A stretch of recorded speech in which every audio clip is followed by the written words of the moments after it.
It was the Embry-Riddle Eagles' biggest wins in program history 2 seasons ago when these very same Eagles took down the Florida Atlantic University Owls in a weekend sweep 2 seasons ago. Now the Owls are back in town, ranked number 4 in the Southeast, number 10 nationally in the Collegiate Hockey Federation, Embry-Riddle number 6 in the Southeast, and 14th at the national level of the Collegiate Hockey Federation. FAU looking for retribution, coming off of a weekend split against the University of Florida. Embry-Riddle with the first time this season back-to-back losses against the Tampa University Spartans. Nick Gimbel alongside Jordan Shepard for this Friday night matchup. We couldn't ask for worse weather outside right now. Everybody has made it inside safe and sound. And as the water falls from outside, we're set for frozen water athletics inside. Yeah, there's a couple cars are washed out on the way here. Keys for tonight's game, it's going to be about physicality. It's going to be about being responsible in the defensive zone, staying out of the box. I mean, these teams are ranked number 4 and number 6 in the region. It's going to come down to really who's going to be more responsible on the defensive side of the puck. I feel like I say it every single week, but it's just as important every game. Embry-Riddle in their home white uniforms moving right to left across the ice surface for period 1. We are 18 seconds in, and there's a pane of glass out on the near side half wall, but play continues. Nobody knows it's out as Turner Kaufman tries to get it out, and now the linesman Max Minervini gets it out. I think that's a record. 27 seconds into the game, we have a whistle for a pane of glass out. And that's a Daytona Ice Arena veteran, Max Minervini, picking that up himself. See if he can fix it himself, too. 19:33 left in a scoreless first period. We're only 27 seconds in, and it'll give us a second to talk about last weekend for both of these teams. I talked to the Florida Atlantic coaches before puck drop here today. It was a 9-2 win on Friday against UF and then a 6-1 loss. Those are pretty big score discrepancies, and they told me that they just caught them off guard on Friday, and then after a 2-1 lead, a 2-1 deficit after 40 minutes, UF just came out on fire in the third period. So both of these teams trying to get back in the win column. Kaufman sends it out in front. It goes through the crease of starting goaltender Sean Williams. 5 games played, 3.8 goals against average, .826 save percentage for the FAU Owls, who will be wearing their road blue uniforms, trimmed in red and white with red helmets moving left to right across the ice surface. Matthias Weir chasing it into the near side corner, nearly taken away by Jack Boken, but it's picked up by his defense partner Colin Bridges, and Kaufman can't get it out. Macavina keeps it in at the near side blue line. Owls come out of the corner with it. Straightaway shot. Israel fires into the glove hand of Michael Morris, starting goaltender for the Eagles. 5 games played, 2.89 goals against average, .880 save percentage. That was a good shot, but there's no traffic in front. Mike saw it the whole way. He's got a good glove, too. Stuffed me a couple times on the ice before. And as we mentioned, this is the first time all season that Embry-Riddle has had back-to-back losses. 5-4 here at home, and then 7-6 in Tampa last weekend. Jordan, what has the mentality been at practice this week, and what's the mindset right now at the start of this game? Well, there's been a lot of energy and a little bit of, whole thing seemed a little unsettled after that overtime loss in Tampa last weekend when they were going up 6-5 going into the third period, and teams out there, they want redemption. The centering pass goes off the right pad of Morris, all the way to the far side for Griffin Bono. 7 goals and 2 assists on the season. The leading goal scorer for this Owl team is Jacob Friedman. He has 10 goals along with 6 assists. And the one-timer in the high slot was fanned on as Connor Doherty couldn't get it towards the net frame, and it's dumped in by FAU as they make a wholesale line change. 17:55 left in a scoreless first period. FAU, the only team right now with a registered shot on goal, as Derek Costanzo gets it out to the neutral zone. Brought right back in by FAU, eventually skated out by Corey Benny. Chipped into the middle for Sorrell, who tried to give and go and fanned on it. And Colin Cunningham starts the regroup from his own end. Michael Lesh goes cross ice, picked up by Nicholas Solarino. Thrown into the far side corner boards. Remy Hawtall lost possession, falling down to get it back And here comes Embry-Riddle on the breakout. Alex Fowler at the red line. Smart play. He didn't have a skating lane, so he rims it around the boards near side to far. Sorrell on the forecheck with Benny. They steal it away. Sorrell walks out in front. The stuff attempt goes off the outside of the net, and it comes back onto the stick of Sorrell, who turns and fires off the left pad of Sean Williams, and the rebound back onto the stick of Sorrell. The Energizer Rabbit out on the ice for Embry-Riddle right now, and Hawtaw holds the line. This one pinballing in front. Missed the net frame, but he went right through the blue paint. Sorrell right back on the forecheck with Fowler. It's taken away by FAU, but not before Christopher Sorrell says you're not getting out from below the goal line. Hawtaw, he'll walk the line and send it cross corner. Not sure if he was going for a shot on goal or if the puck rolled on him. Embry-Riddle in the midst of a line change. FAU desperate just to chip it up and out, and Hawtaw says no. And eventually FAU gets it to the blue line, but fresh off the bench, Adrian Deborah sends it right back where it came from. 16:23 left in the scoreless first period. FAU with a good breakout pass to Solarino, and he is stood up at the blue line by Jack Boken. He can do it all. Jack Boken leading this team in goals and points. 10 goals, 6 assists. 16 points on the season thus far. Deborah can't get it out. Israel holds it in. He'll send it wide of the far side post. Colin Bridges lost the handle trying to get it up to Wagenki. Lytle is there. Took too long with the stick handle, and it's kept at the blue line by Stowe. His shot blocked away. Wagenki with another opportunity to clear it. He is successful. Brockett keeps it in the neutral zone in offensive territory. He'll bring it in. This one right into the glove hand of Michael Morris. A routine glove snag, catcher style. 15:40 left in a scoreless first. Couple lineup changes for Embry-Riddle coming into the weekend. They'll be without Andrew Mitchell and Brantley Miller, both due to injuries. So Dylan Howard comes into the lineup. Corey Benny moves into that third line spot with Sorrell and Fowler. And Wagenki, Lytle, and Deborah will play as the fourth line. And see, last week, that fourth line had a couple really good shifts, especially in that third period. Centering pass blocked back into the far side corner by Marks. He'll pick up the loose change and start the breakout himself. He's got all the time in the world down the left wing boards. The drop pass for Talagani finds Costanzo bouncing in the high slot. He lost possession. Now a 2-on-1 on the transition for FAU. Jacob Friedman on the far side. The centering pass blocked away by Cardello, and that stops the 2-on-1. Friedman lost the handle behind. Pinching in from the blue line is Brockett, looking for his first goal of the season, and he lost possession. Talagani has Marks joining him for a 2-on-1. Talagani near side in front for Marks, and it bounced over his stick. That was a good read by Ryan Marks to drive the center lane. A good pass by Talagani just off the end of his stick. Marks is walked around. It's a 3-on-1 for FAU. Israel on the far side. The defenseman goes to the backhand, and it gets sent wide. Blocked away by Hawtaw potentially. We remain scoreless. 14:40 left in the first. Israel, again the defenseman, backhand far side, blocked away by Bryce Corner. That is huge. That was a surefire goal, and the defenseman for Embry-Riddle says not so fast. A little bit of sloppy back and forth hockey from both teams here. A lot of chances. And what a hit. There's a hand up from the official. Doherty doesn't like it. May have been a late call, but it's a roughing penalty nonetheless as Bryce Corner gets abused after coming over the blue line. Potentially a late hit. Not boarding. He didn't get thrown into the boards, but it is a roughing penalty against Doherty. Embry-Riddle on the power play. And again, talking to the FAU coaching staff pregame, when you go back and look at their season, 5-2 record, 5 wins, 2 losses. In those 2 losses, one against Tampa, one against UF, the high number of penalty minutes is what has killed them, said the FAU coaches. Let's see if Embry-Riddle can take advantage. Boken to the far side for Usiak, tries to get it in front. And now Colin Bridges with a poor pinch. Griffin Bono shorthanded. His shot gets deflected wide by Jack Boken. That's Bob Joyce's favorite thing, breakout pass on missing the net on the PK. Second power play unit out for Embry-Riddle. Colin Bridges, slow pass to the far side, nearly picked off, but Boken picks it up.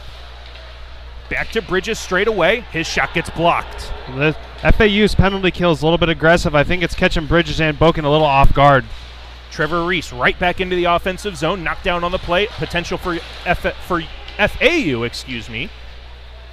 And they'll send it all the way down. 1:11 left in Embry-Riddle power play time. Here comes the top unit out. Trevor Reese is still out here on the near side. Along the boards at the blue line, he has not peeled off for a change. Now he will, as Kaufman brings it into the offensive end. All the way around the boards to the far side corner. Marks gives it back. He'll get it back to the blue line. Near side Boken walks in from the blue line. Doesn't take the shot quite yet. Good patience to maintain possession. And he lost the handle at the last second. And he's hearing it from the Owl bench. Oh, Marks, nice. What a beautiful chip around the far side. The centering pass in front for Lytle. He had an opportunity to take the shot. I'd like to see him shoot that, but it was a great play. It's like he just tipped it over the stick of the FAU defender and then just walked right around him. I think it fooled everybody in the rink. 18 seconds left in Embry-Riddle power play time. Talagani on the forecheck, rimmed around the boards, and that should be the end of Embry-Riddle's power play time, as they only have 8 seconds left in it. Morris, though, trying to spring the offense of David Lytle. His team in the process of a line change, but he skates it all the way down. Lost possession, and it's taken by Capello. Now Israel patiently awaiting the forecheck and gets a good breakout pass for Lesh, who has stood up by Costanzo at the blue line, forced the turnover on the stick of Remy Hawtaw. He'll send it right back where it came from. Capello with a give and go behind for Israel. The biggest body on the ice tonight is going to be David Israel. And his breakout pass is stopped at the blue line. Hawtaw sends it in front. Blocked away by Sean Williams. Oh. And Fowler's going to be taken for a hooking penalty here as his stick got lodged in the armpit of Nolan Capello. He called it a slash. Interesting. Either way, 2 minutes against Alex Fowler. Well, one thing with Embry-Riddle on that power play is FAU was very aggressive for that first minute or so, and then the first unit comes out. You got to move guys around, and you got to move the puck quick and get them moving, and they're able to take advantage of that. Jack Boken unfortunately lost it at the blue line, but that's what they're going to need to do with this aggressive PK that FAU has. Weir with a shot that goes off the blocker hand of Morris. Owls to the near side, right at the Zamboni door entrance. That's where most opposing teams in this barn have issues. Weir for Israel, straight away at the blue line. He'll migrate right in front of the Embry-Riddle bench and dumps it around the boards. At the near half wall, it comes up to the near side blue line. Weir in the near circle. Friedman wants the one-timer. A rolling puck. He'll take a quick wrister that's blocked away by Morris. Rimmed around the boards to the near side. Wagenke has an opportunity to clear. He can't get it around Matthias Weir. The second and third effort were also unsuccessful. Finally, the fourth effort from Wagenke gets it all the way down. Well, and FAU, just like their PK, aggressive, their power play, moves the puck really quick along the outside. Owls stripped of possession by Colin Bridges, and he sends it in between the seams. All the way back down. Williams out of his net, onto the stick of Matthias Weir, the drop pass for Friedman. Again, the leading goal scorer for this FAU team, tied in points at 16 with Weir. They are both out on this top power play unit. Weir gets it into the corner, and the centering pass to the blue line. Israel, he'll let it fly off the blocker hand of Morris, just wide of the far side. Those are a couple like knuckleballs that he's let go from the point. Knuckle Friedman pucks, I guess. for Israel. He fans on the one-timer, but he finds Weir on the near side circle. Cycles all the way to the far side corner, harassed by Colin Bridges, and he'll move it back to the near side for Weir. The centering pass, one-timer for Israel. He scores.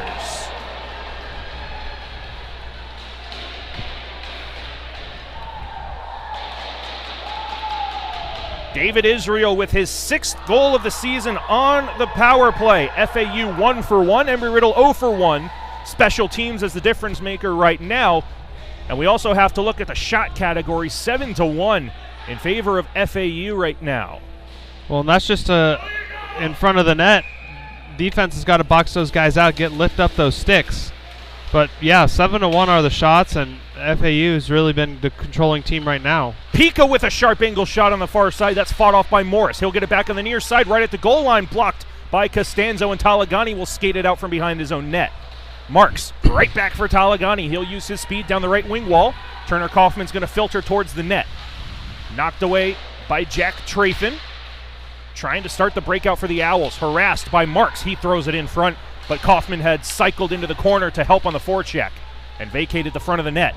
Now Cardello has it knocked away by Machinchak, and he'll throw it off the outside of the net. Knocked out of the air by Ryan Marks, and he'll take ice down the right wing wall, 1-on-2. trying to get around Makovina. The cycle for Kaufman. Back to the far side corner. Marks, far side circle dot. And it's shot wide. 1-on-2 on the transition for Stowe. Knocked away by Hawtaw. Stowe gets it back for Pika. His centering pass intercepted and transitioned by Costanzo. Good geometric pass off the wall for Reese, who dumps it the rest of the way. Now Usiak from the half wall, rims it around behind. Kyle Kaserman. Intercepted on the far side by a pinching Bryce Corner. Reese, the forward, supporting at the blue line, holds it in. Noah Austin gloves it down. No hand pass. It was touched by a pair of sticks. And out at the neutral zone. Austin dumps it in after the pass came from Hawtaw. Kaserman around the far side corner again, pinches at the blue line, keeps it at the hash marks on the far side. Eventually FAU gets it out. It is going to be waved off as Morris will play this and turns it over the backhand. They score. Miscommunication between Michael Morris and Remy Hawtaw. And I believe that is number 19, Connor Doherty, the recipient of a gift. And it is. Mike Morris needs to recognize that Hawtaw's got a little bit of pressure on him, just throw it off the boards. I know sometimes you can just leave it and have your guy skate into it. Costly mistake, and these good teams are going to take advantage of those. And because of the inclement weather outside, it is a lighter crowd than normal, and it has fallen dead silent in here right now. Embry-Riddle needs a play, and the jack of all trades, Jack Boken, out there right now trying to make a spark for his team, but he lost possession. Bridges taken away by Doherty. He'll send it out in front. Finds its way back up to the blue line. Israel with a headhunter shot that goes over everybody. Dylan Howard gets it for Corey Benny. Trying to get down the near side, but the long stick of Israel stops him there. Howard with a shot that goes off the blocker hand of Williams. Rebound to the near side. Howard on the cycle for Benny. Tries to filter for Sorrell. Takes the hit to get it for Ryan Howard. Pinballing off a couple of bodies, and Howard dumps it off the glass to the far side. David Israel. Knocked away by Sorrell, but Israel gets it right back. Again, very patient, not wanting to force the play as he tries to get it up for Griffin Bono. Taken back by Embry-Riddle. Sorrell fails on the toe drag, and Christian Nichols gets it to the blue line and out. Solarino gets around Adrian Deborah, dumps it into Costanzo's corner. Deborah supports. He'll try to start the breakout, but he doesn't have much support. And that puck in the Zamdor entrance always causing issues. Wagenki leaves it for Cardello. The defenseman starts the rush on the far side, dumps it on goal. The rebound is there in between the hash marks, and Trathan picks up the loose change. Glove down by Wagenki, and Cardello will play it, and that's a hand pass. Faceoff will come out to center with 6:49 left in period one. It's a 2-0 lead for the FAU Owls. David Israel on the power play after a net front scramble, and Connor Doherty with an early Christmas gift with his 5th of the season. Embry-Riddle just come out a little bit flat to start this game, and got to remember too, the first couple shifts with Bryce Corner blocking that shot that was pretty much a sure goal, and then Mike Morris making a couple big saves. It could easily be 3 or 4-0 right now. Cardello lost the handle. FAU on the transition. Weir to the far side. Morris makes the pad save. It was a broken play, and the net comes off of its pegs. That top line for FAU ever so dangerous as Davidson, Weir, and Friedman tried to go tic-tac-toe, and Morris said tic-tac-no. That was good. A lot of tip-tap passing in front of the net, and another Mike Morris again makes a pretty good save, but just a bad turnover in the defensive zone. 6:34 left in the opening period. 2-0 lead for the Owls. Davidson off the face-off win. That's Weir, rather, 28 out of 20.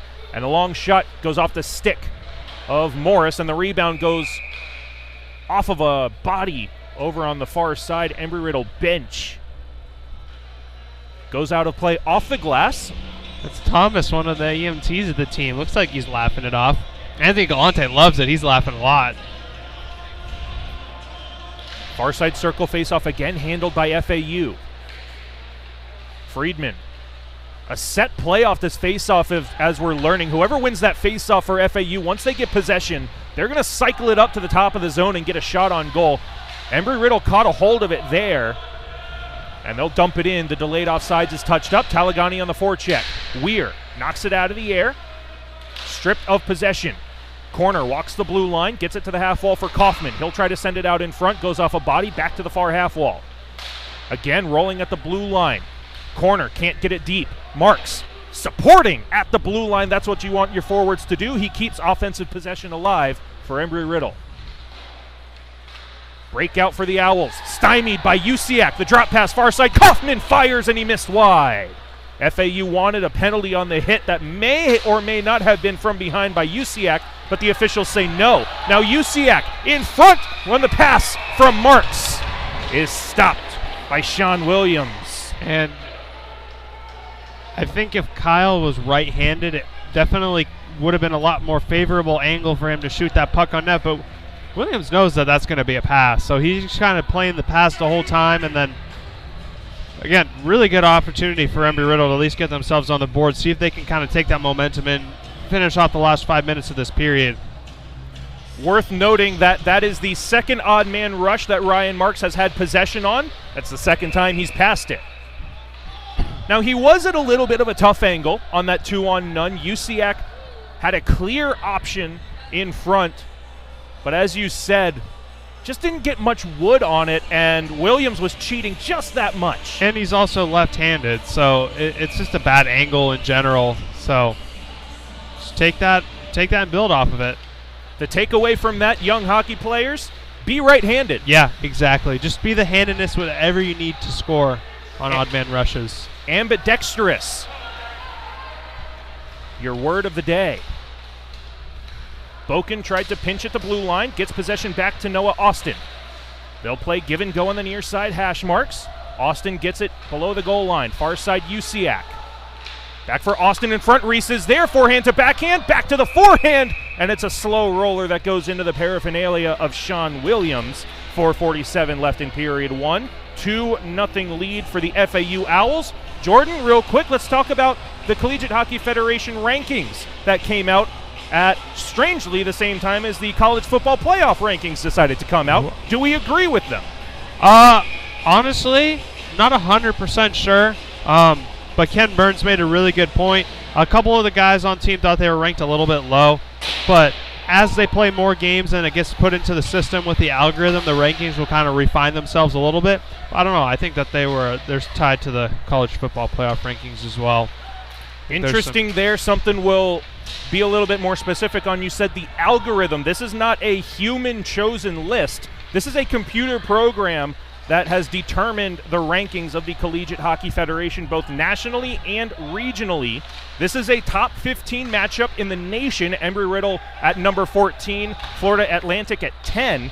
The Southeast region, comprised of the SECHC that FAU is in, and the SCHC that Embry-Riddle is in. And we have a player down back behind the Embry-Riddle net. May have gotten a stick up high. He's not too happy. I don't know if he thought they missed a call, or I couldn't really see it. A lot of bodies in front of the net, but he's one of the things that if we go back to that ranking system, one of the things that I do want to touch on, talking about that algorithm, and as more teams start to play games, it'll start to work itself out. If we look at head-to-head matchups, Embry-Riddle has beaten Auburn, but they're behind Auburn in the rankings. Once Auburn starts to play a few more games, because right now their resume and their statistics look really good. They've only played about 5 to 7 games, and they've only lost 1 or 2 of them.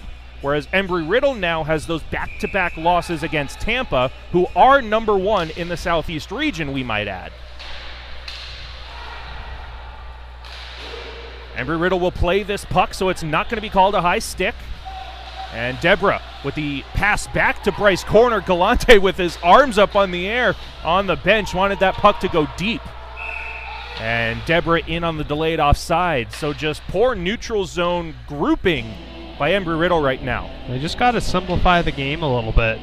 A couple really good shifts, got the cycle going through pucks on net, and it's just what you got to keep doing. That's what Bob Joyce wants the team to do. That's what this team has had success on in the past. And they're going to call this a version of intentional offside, so this will go all the way back down to the left-handed glove hand of Michael Morris in Embry-Riddle territory. It is Hawtaw. He'll go D to D for Bryce Corner. Up the wall for Wagenke. The breakout pass on the backhand of Deborah. Lytle will shuffle to the net.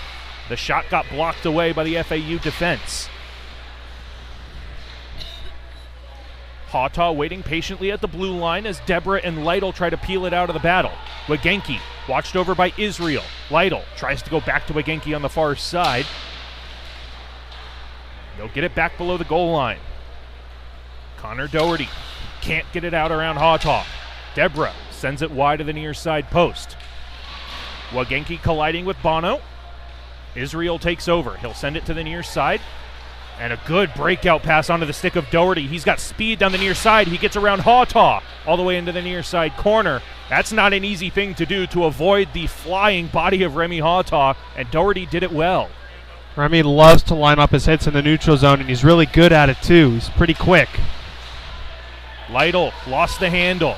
Talagani missed Doherty. That's his second missed collision of the shift. Corner. Lost it to Israel, who fires it high and wide. 2.5 left in the opening period. 2-0 lead FAU.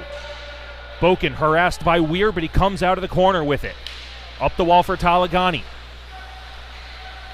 Last man back, but he avoids pressure. Throws it off the wall for Kaufman. The rolling puck is pinched in along the half wall. FAU on the transition. They can't get it out at the blue line. Talagani gets around one man. He'll take the rising shot off the face mask of Williams. The rebound is there for Kaufman, and he missed it wide. The cycle for Marks. He'll leave it for Talagani. He walks in the middle and fires a shot deflected to the far side, and Friedman picks up the loose change, throws it over the glass and out of play undeflected. FAU should not be allowed to make their line change. It doesn't look like they will. Embry-Riddle, if they want to make a line change, they will. And here they come, the second unit out for the Eagles. The puck never came out. It's stuck on top of the ventilation, like piping. Oh, you're right. And so they're wondering where the puck is when there's no puck.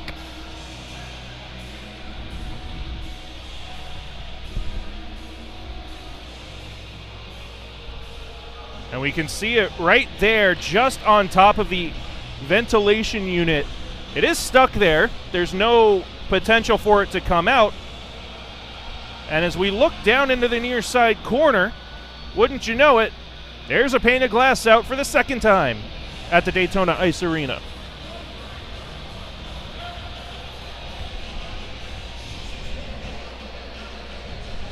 So crisis here with 1:55 left in the first.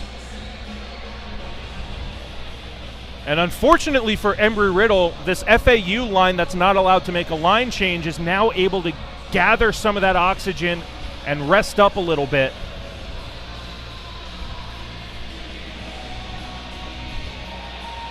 Max Minervini looks like he's waiting for a puck.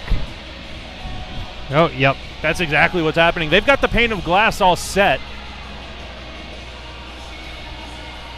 And our expert scorekeeper, Mac, saw that puck get lodged up there, and she was waiting and ready for that puck to hand off to the official. Face-off near side circle, 1:55 left in period one. Embry-Riddle will win the draw, trying to get it to the blue line for Boken. It's lost in a corner battle, 3-on-2. FAU outnumbers, but Reese comes out with it. To the blue line, Bridges, top of the circle on the far side, good shot, and UCAC couldn't get the deflection that he wanted. Williams made the save. Bridges holds the line momentarily, pinballing right in front of the Owl bench. Now Bridges on the transition. Stumbling over the blue line, but it's dumped in by UCAC. UCAC throws the body, but can't keep it in as Friedman starts it up the near side for Weir as the Embry-Riddle crowd starts to get a little bit of life. Boken, hard on the forecheck, he'll steal it away. He's got Austin in front, finds him. The one-timer goes off the right pad of Williams. Wow, he was flying through the neutral zone. When Jack Boken gets on a mission, he very rarely fails that mission, and he wanted that puck worse than anybody on this entire sheet of ice. Now Friedman, he's going to take a hooking penalty. One too many sticks in the midsection of Bryce Corner. The delayed penalty upcoming. That's huge. Embry-Riddle's been all over FAU the last 3 or 4 minutes of this first period and get a chance to go up a man and maybe get a goal before the end of the period. 48 seconds to go in the first.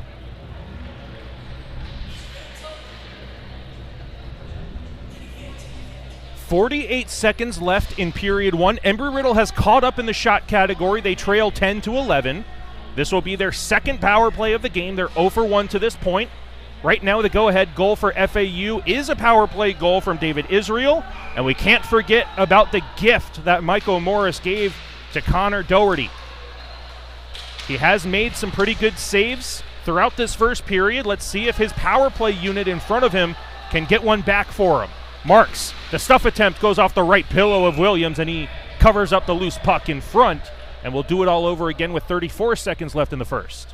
Good job by both Derek Costanzo and Chase Talagani to hold that puck in on the, up by the blue line on the half wall, and that gave Ryan Marks a chance to take the puck towards the net. And instead of the puck heading down the ice, you have another offensive zone faceoff.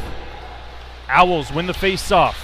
Makovina more than content to hold the puck on the boards, but it's taken away by Embry-Riddle. Costanzo for Marks, down low for Talagani. His sharp angle shot may have gone off the glove of Williams, and it's cleared the rest of the way by Nicholas Pica with 18 seconds left. There's enough time for a quick rush, but Embry-Riddle's got to hurry. You can hear the Eagle bench shouting clock, shouting clock. Kaufman lost the handle, chipped up, and not out. Talagani for Costanzo. 2 seconds left in the period. This one chipped. And Talagani took a stick up high as Pica tried to baseball swing that one out of the air. Doesn't look like it's going to be called.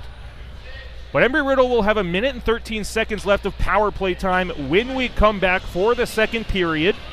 David Israel and Connor Doherty scoring the 2 goals for the FAU Owls. A little bit of a slow start to the first period. Embry-Riddle unable to capitalize on their first power play opportunity. But there have been good moments here and there in that period. But again, the motto of this whole season from Bob Joyce is he needs a full 20 minutes from this team. And we've seen glimpses of it first couple minutes, middle of the period, and the last 5 minutes. It's like a different hockey team each time. You have to see how they come out in the second period. And we will be back for the start of that second period when we come back here on the Embry-Riddle Eagles YouTube channel.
We're up with the sun, on the flight line, on the quad, on the track, in the sky and in the surf.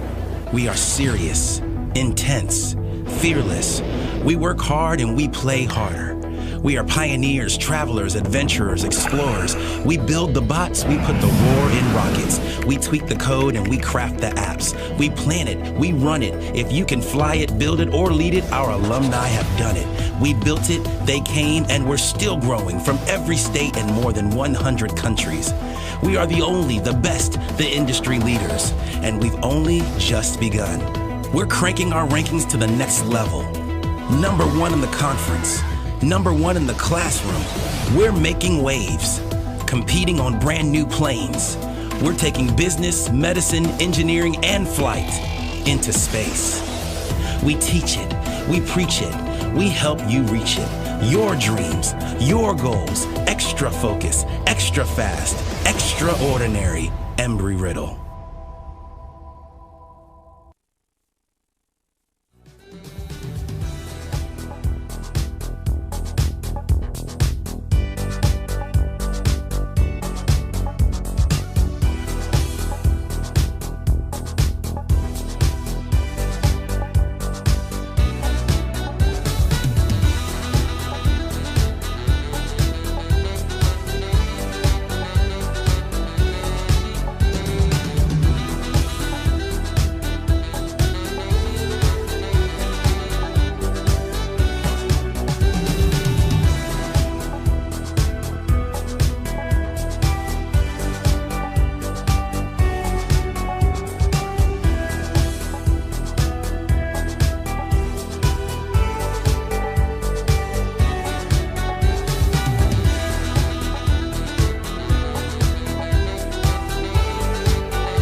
Academic excellence is the first priority of our team. We're constantly learning about the game of hockey and building our hockey intelligence. In hockey, we learn critical skills that apply to our professional careers, such as perseverance, teamwork, leadership, communicating with others, and decision-making. We prioritize our coursework. We understand and value teamwork. We have a strong work ethic based on discipline and goal setting. We win through academic achievement. We win by triumphing over adversity. We win by conquering our goals.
Period number 2 set to get underway from the Daytona Ice Arena. The FAU Owls with a 2-0 lead right now over the Embry-Riddle Eagles. Southeast region cross-conference play between the SECHC and the SCHC. Nick Gimbel alongside Jordan Shepard. Fresh 20 minutes on the board. 1 minute and 13 seconds left of power play time. Jordan, what's the feeling like down at ice level right now, trying not to go 0-3 in their past 3 games? Well, there's a lot of confidence down there, and kind of revisiting that period. They have a power play goal and they have a gift goal. Embry-Riddle probably had 4 or 5 chances to match, so they feel like they're really close. They just need to finish. It's kind of been a theme all year, but there's a lot of confidence in that room right now. The mood's really good.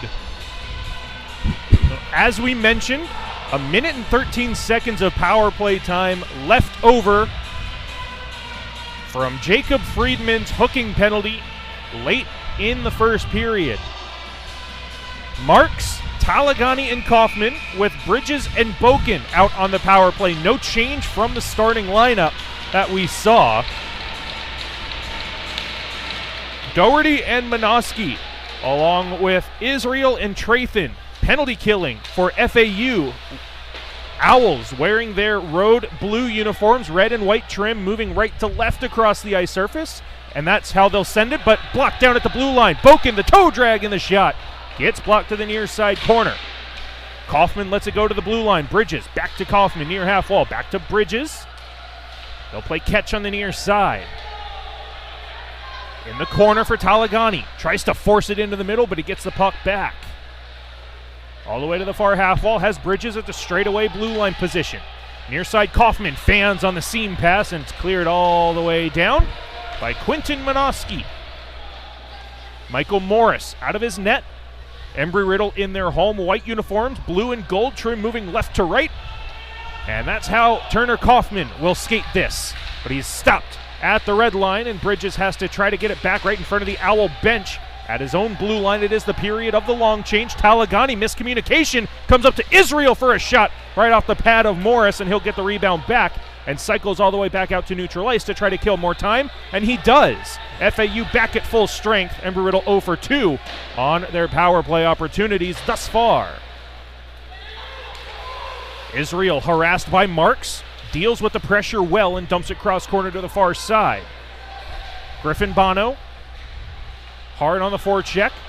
Kaufman thrown into the boards by Friedman. Cunningham off the bench, pressures Talagani into the middle of his own zone.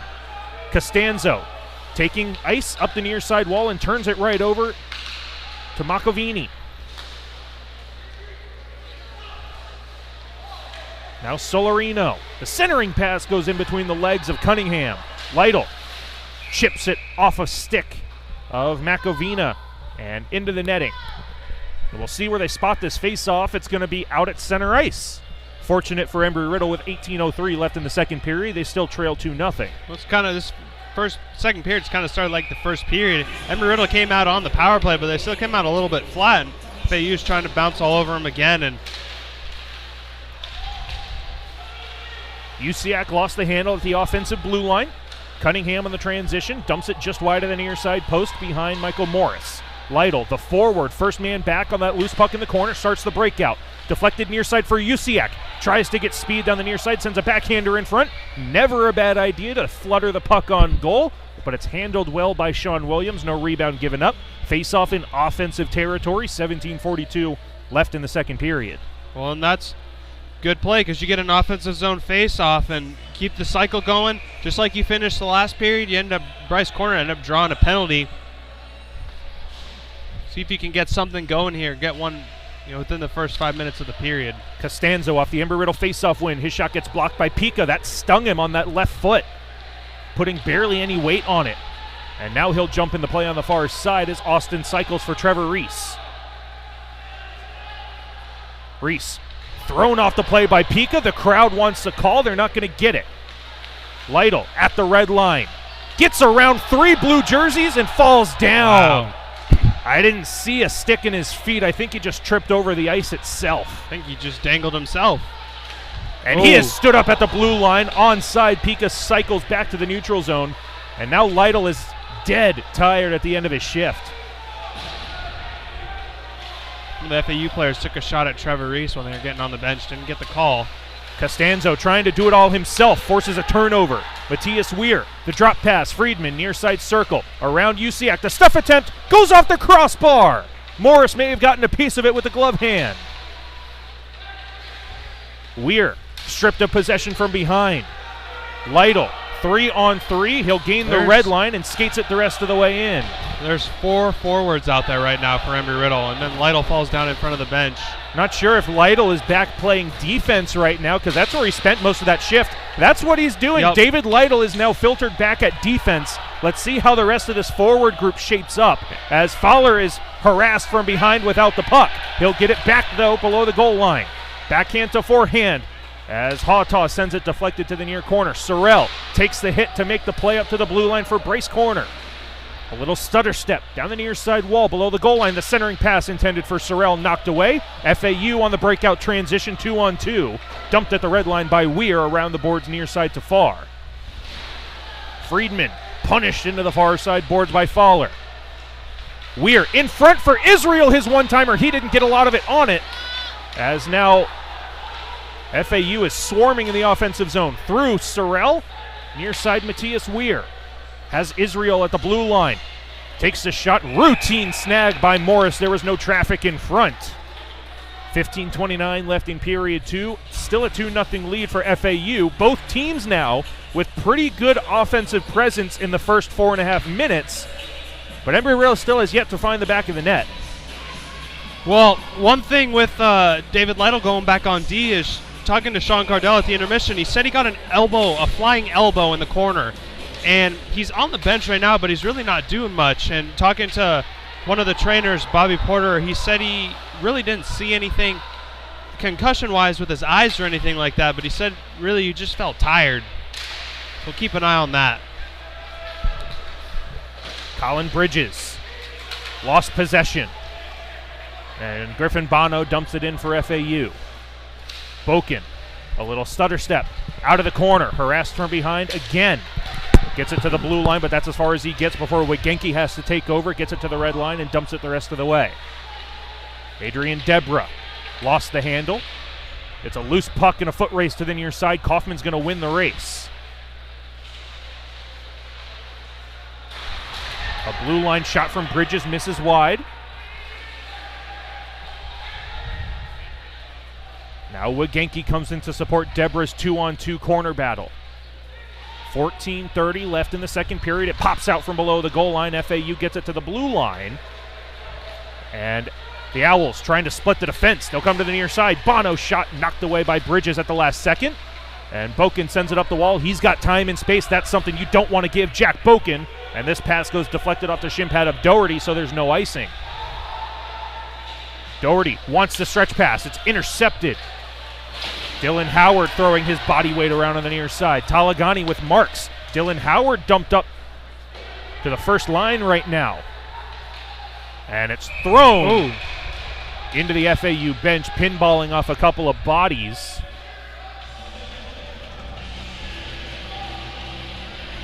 And the faceoff will stay in Embry-Riddle territory. We saw Turner Kaufman out there without Ryan Marks and Chase Talagani. Now Dylan Howard takes that spot as the line shuffling is in full effect as Lytle is out there at defense still. So all of the coaching staff for Embry-Riddle just trying to figure out what's going to work here as they trail 2-0 with potentially a couple of bodies down and out for the count right now. Well, Turner Kaufman normally can play the D on the power play. I wonder if they're going to try to incorporate him in as well.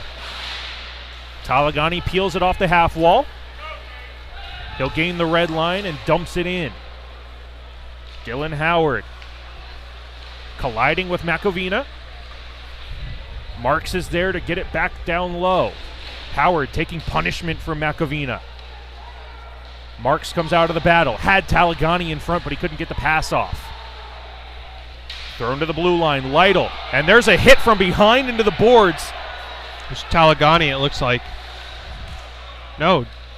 Dylan Howard. Dylan Howard got thrown into the boards from behind. There is a delayed penalty against Justin Makovina. Michael Morris is at the bench. Usiak is the extra attacker. 6-on-5 on the ice with the delayed penalty coming up now. And it's only going to be a 2-minute minor for roughing. So Embry-Riddle 0 for 2 on their power play chances thus far. They'll go on their third. And this is a power play that they need to capitalize on to get the crowd back in it and get themselves back in this game. 12:44 left in a fast-moving second period. 14-12 is a shot lead for FAU right now. Well, and it's not like they haven't had their chances all game either. They've been all sniffing around the net. And Kaufman is out at the blue line. Good catch, Jordan, as a defenseman on the power play right now. And the power play is going to have to be started from their own end as Morris starts it up for Boken. Jack Boken got a stick up high on one of the FAU players. Didn't get the call. It was David Israel that he got up high. Trevor Reese dumps it in. If you're going to dump it in on the power play, you've got to chase it down, and that's what he does.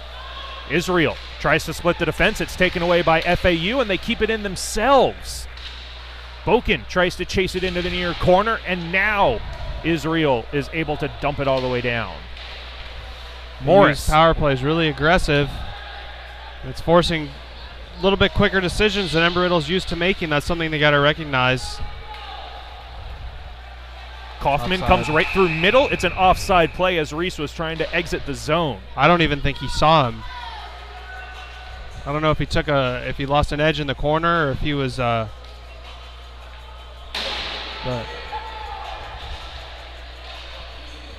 it's going to be something that Bob Joyce is going to have to address with the special teams here, at least either on the bench or at the intermission, because there has to be movement on the power play and guys have to be moving around as well. You're going to have to throw everything at the net when you get a chance because you're not going to get that many chances. Dylan Howard. Near side Bridges. Didn't have a shooting lane, so he makes a smart play to dump it into the corner. Talagani from Marks. Down low for Marks again. Centering pass for Bryce Corner. He fanned on the one-timer. Lucky to not take a penalty there. The stick was right in the midsection of the FAU Owl. The Army, the official, stays down. There's still 30 seconds of power play time left for Embry-Riddle. As Bryce Corner gets away with one there, there's really no other way to say that as the Owls dump that down. Well, and now you got to be looking for the makeup call. 17 seconds left in Embry-Riddle power play time. Bryce Corner comes out from behind his own net. Into the middle for Usiak from Talagani. He'll let one fly into the glove hand of Sean Williams. The rebound came out. And he will eventually pick up that rebound with 2 seconds left in FAU penalty kill time. 10:45 left in the middle period. Well, it's been a little bit more even period, I guess to say. Embry-Riddle did a good job on this, getting a couple pucks to the net on this power play, but right now it's going to have to be just throw everything at the net because Williams is swallowing everything. You got to get traffic in front. You got to tip pucks. You got to do something that's going to give yourself a bounce. Lytle and Costanzo out at defense right now as there's a false start on the near side hash marks. Sorrell lost the faceoff to Friedman. And Lytle with a poor pinch, but he makes up for it in the diving poke check at the last second. My goodness. Corey Benny stopping up away from the body of Ryan Brockett. Sorrell comes in to steal it away. Benny around the boards to the far side. Fowler is first on it, and he'll throw the body weight around in the meantime. Benny picking up the rolling puck off the boards. Tries to cycle it around Jack Trathan. Benny has a stuff attempt on the far side. The sharp angle shot is shrugged down by the torso of Williams. Rebound behind the net for Fowler. Now Benny tries to force it for Sorrell. And it's cleared up and out. It's not going to make it for an icing call. Costanzo gets on his horse, but he loses possession as the sharp angle shot from Miles Davidson gets blocked away by Morris. Lytle and Davidson collide on the far side. Kaufman now out there with Sorrell and Wagenki. Sorrell towards the end of his shift. We'll see who the third forward is, but Sorrell can't get to the bench for a line change. Israel for Friedman. Knocked away by Kaufman. It's in the paraphernalia of Costanzo, but he can't find it. Halfway through period 2, 9:20 left in the middle frame. Israel, the centering pass for Davidson, saved by Morris, and he pounces on the rebound, but he got hit up high by Sorrell. Sorrell tried to dive for that loose puck at the same time as Morris, and Morris is slow to get up now. Keep an eye on Mitchell Quinn's the backup goalie tonight. Quinn is up and moving right now, but Morris does seem to be taking all the time given to him, but he does look to be okay enough to stay in the game for now. So Kaufman centering Deborah and Wagenki. FAU wins the face-off. They'll dump it in, and you hear the crowd trying to reinvigorate this Eagle team down 2-0.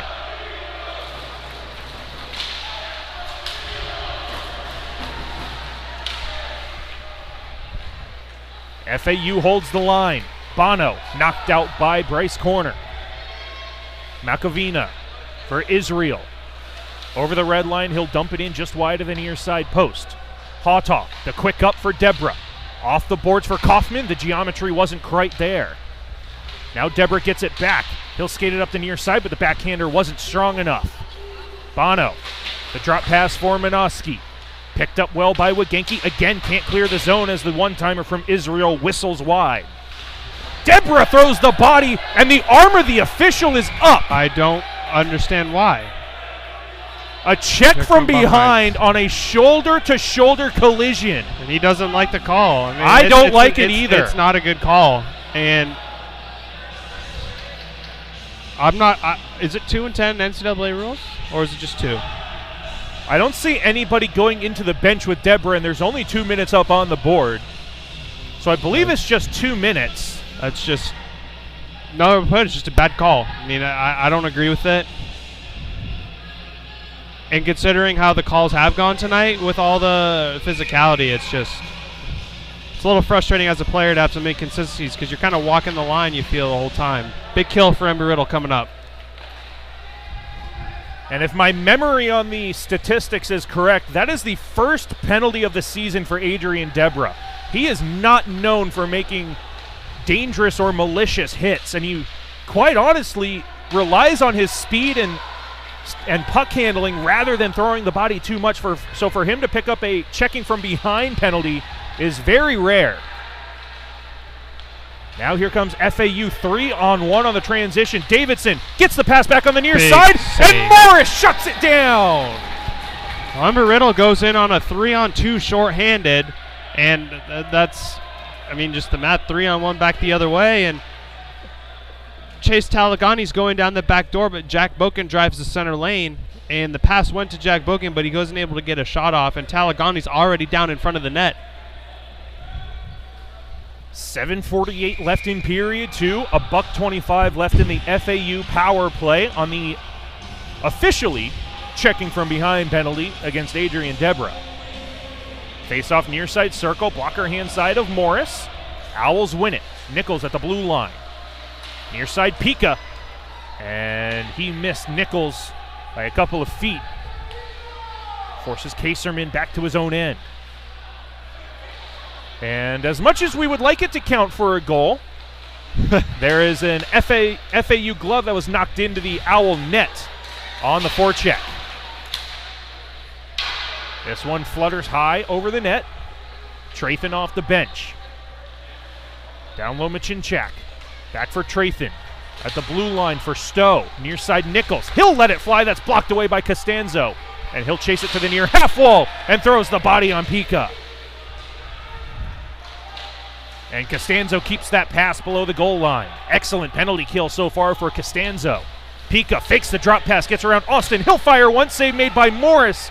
Good save as there was traffic in front, and Costanzo clears it out. 26 seconds left of penalty kill time for Embry-Riddle. Trying to make a two-man line change. FAU's going to try to catch him on it. Nicholas Pika Gets a stick in the hands by Costanzo. Could have taken a slashing penalty and doesn't get it. And now Pika comes face to face with Costanzo. Doesn't look like anything is going to come out of this. Call-wise, fortunately. But, you know, when you're down 2-0 and nothing really seems to be going your way, you kind of play with a little bit of an edge, and then FAU kind of plays with a little bit of an edge. The teams already play with a pretty big edge, and being able to walk that line and be smart about it is going to be the difference in these last 6 minutes of this period, in my opinion, staying out of the box. Israel holds the line, gets it down low. It's a 2-on-1 down low, and the shot gets blocked away by Hata, and it slowly rolls into the glove hand of Morris. 2 seconds left until Deborah comes out of the box. Curious to see what the lines are going to be now, because it's Reese and Marks. And I don't know if Deborah's going to come onto the ice. It looks like Kyle Usiak is up and ready to go, or Turner Kaufman. Yeah, it's going to be Usiak.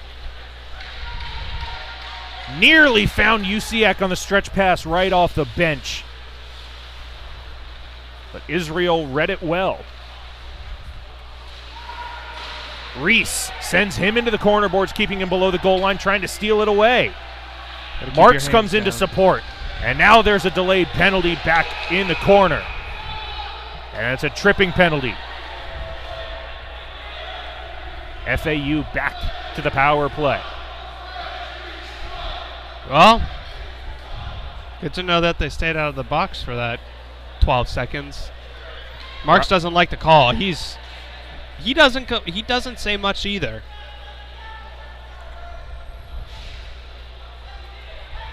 Six minutes left in the second period. FAU back on the power play. So it's Fowler and Sorrell and Bridges and Boken out there.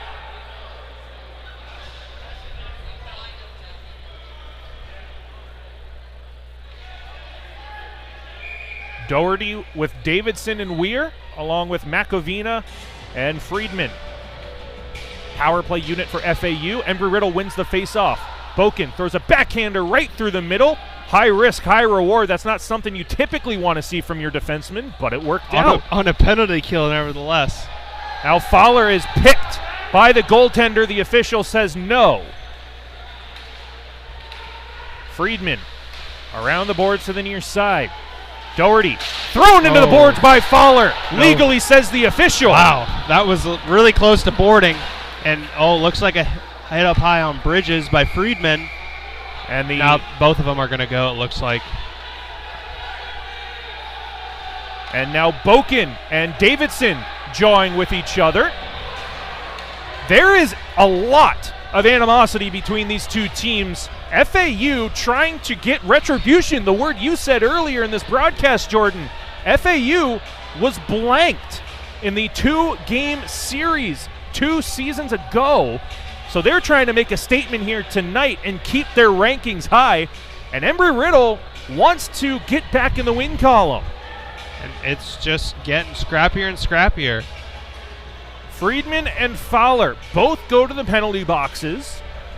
If they're both just 2-minute minors, they shouldn't go up on the scoreboard. The only penalty that should stay on the board is Marks with the tripping penalty that still has a $1.28 left in it. And what has been a fast-moving second period, 5:28 left in the middle frame, we have a little bit of a break here for both of these teams to catch their breath. Yeah, it has been a really it's funny. It's like as soon as you said it, we had a couple of penalties and then a lot of breaks. And it looks like, I don't know, they're trying to figure out what the calls are.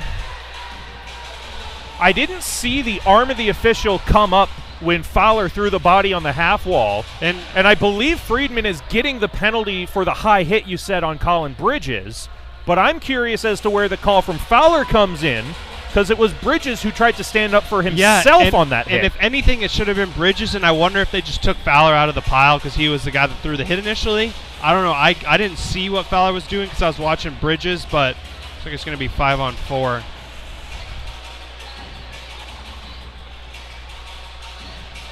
And I don't think the on-ice strength is changing, and I don't see anything going up on the scoreboard. So my best assumption is that they are coincidental minors washed out. As Embry-Riddle's got 4 guys on the ice. Corey Benny, Turner, Kaufman, and Jack Boken and Colin Bridges staying out there. Doherty wins the faceoff for McAvina. Wanted to make the D-to-D pass to Israel, but Kaufman is right there. Now McAvina sends it to the near side. Israel picks it off the boards. Kaufman wanted to forecheck, but the ref was in the way. Now Doherty stops up at the top of the circle. Looks cross ice. Handled by Matthias Weir. Israel at the blue line. Back to Weir on the far side. He'll walk in. A one-timer for McAvina is fanned on. And Doherty is stoned by the blocker hand of Michael Morris. Wow. We continue on. The front of the net is wide open right now. A knuckle puck goes wide to the far side. And now McAvina shoves down Michael Morris. And Boken sticks up for his goaltender. He's going to take the extra penalty, but I like it. He will, and that's... I don't mind that extra penalty from Jack Boken. I don't either. The question is he going to get 5 or is he only going to get 2? And looks like...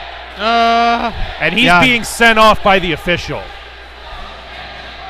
Yeah, I think it's because he ripped his helmet off. And I agree.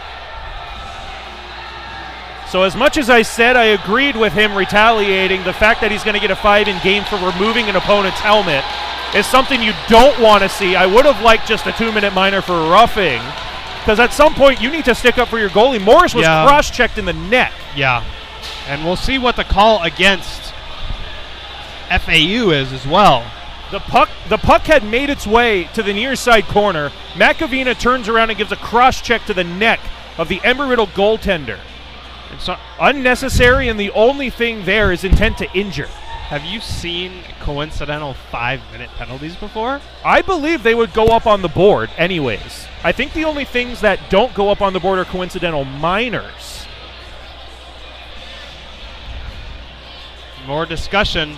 My apologies for saying this was a fast-moving second period. We're going to keep you here as long as possible. Well, it's like when you're watching a baseball game, and before you know it, it's the 6th inning, and then there's 3 walks, 2 hits, 2 pitching changes, and then completely makes up for all that time saved. Well, and with Embry-Riddle down 2-0, the last player you want sent off the ice is your leading goal scorer in Jack Boken. So that is going to be a big loss for this Embry-Riddle team. And Sean Cardello already out on defense. Now down to 4 defensemen, natural defensemen, and David Lytle playing back would give you 5. But I'm curious to see if they've moved him up to forward with Fowler Kaufman and Marks in the box. You've got 3 of the 4 captains, and one of the captains isn't even dressed, that are with penalties.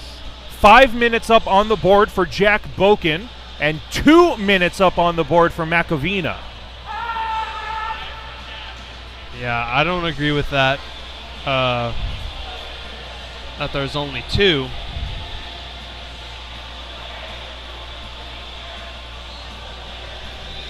Now McAvina did the smart thing and didn't throw a punch back at Jack Boken. So yeah, he did. So you can't say that there's anything between McAvina and Boken. The only thing that the 2 minutes can be on is cross-checking or goaltender interference, and the officials believe that is not egregious enough for a 5-minute major penalty. However, Jack Boken ripping the helmet off of his opposing team is almost always going to be a 5-minute major in game misconduct. Yep. Well, it'll be interesting to see how this third period, end of the second and third period play out. And tomorrow, these two teams will be back in action right here tomorrow at 4:30 afternoon.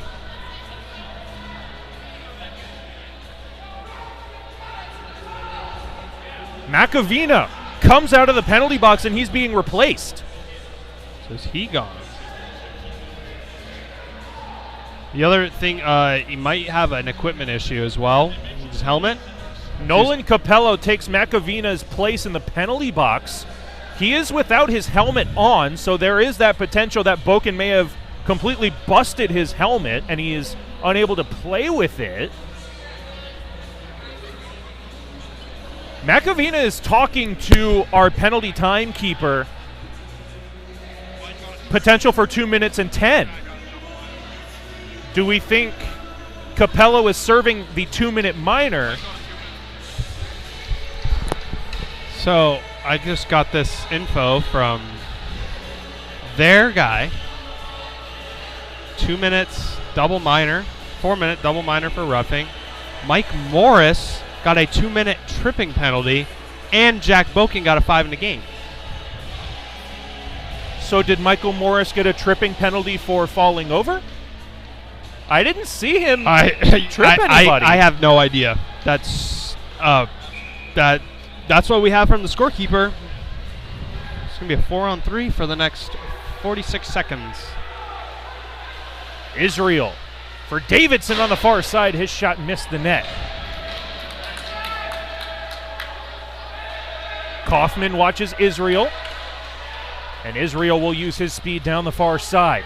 Gets around Lytle. He'll cut to the net. Forced back behind. Israel. Cross seam is blocked up to the blue line and held in by Matthias Weir. Israel. Near side top circle. Shuffles with Doherty. He'll let it fly just past the far side post. Hits the corner of the boards and skyrockets to the ceiling. He had that top right corner. There was traffic in front of Morris. I don't think he saw that shot at all.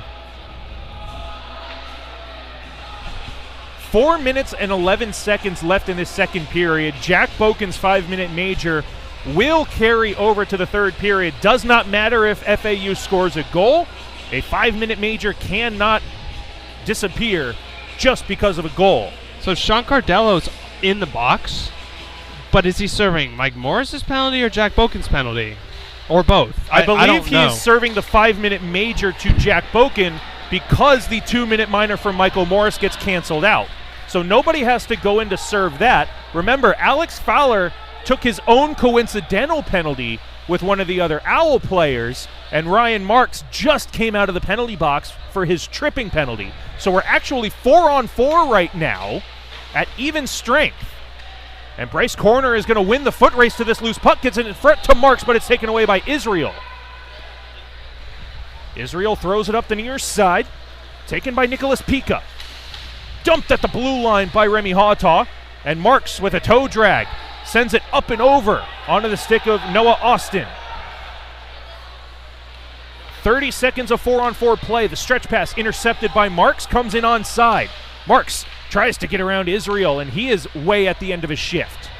Hawtaw lets it fly. It pinballs, and here comes FAU on a 3-on-none. Manoski to the far side. They try to force it back in front, and it goes wide. Now the 2-on-1 back penalty. The other way. Bryce Corner picks up the extra call. Oh, here we go. With a shot to Bryce Corner and Remy Hawtaw. Michael Morris comes back to see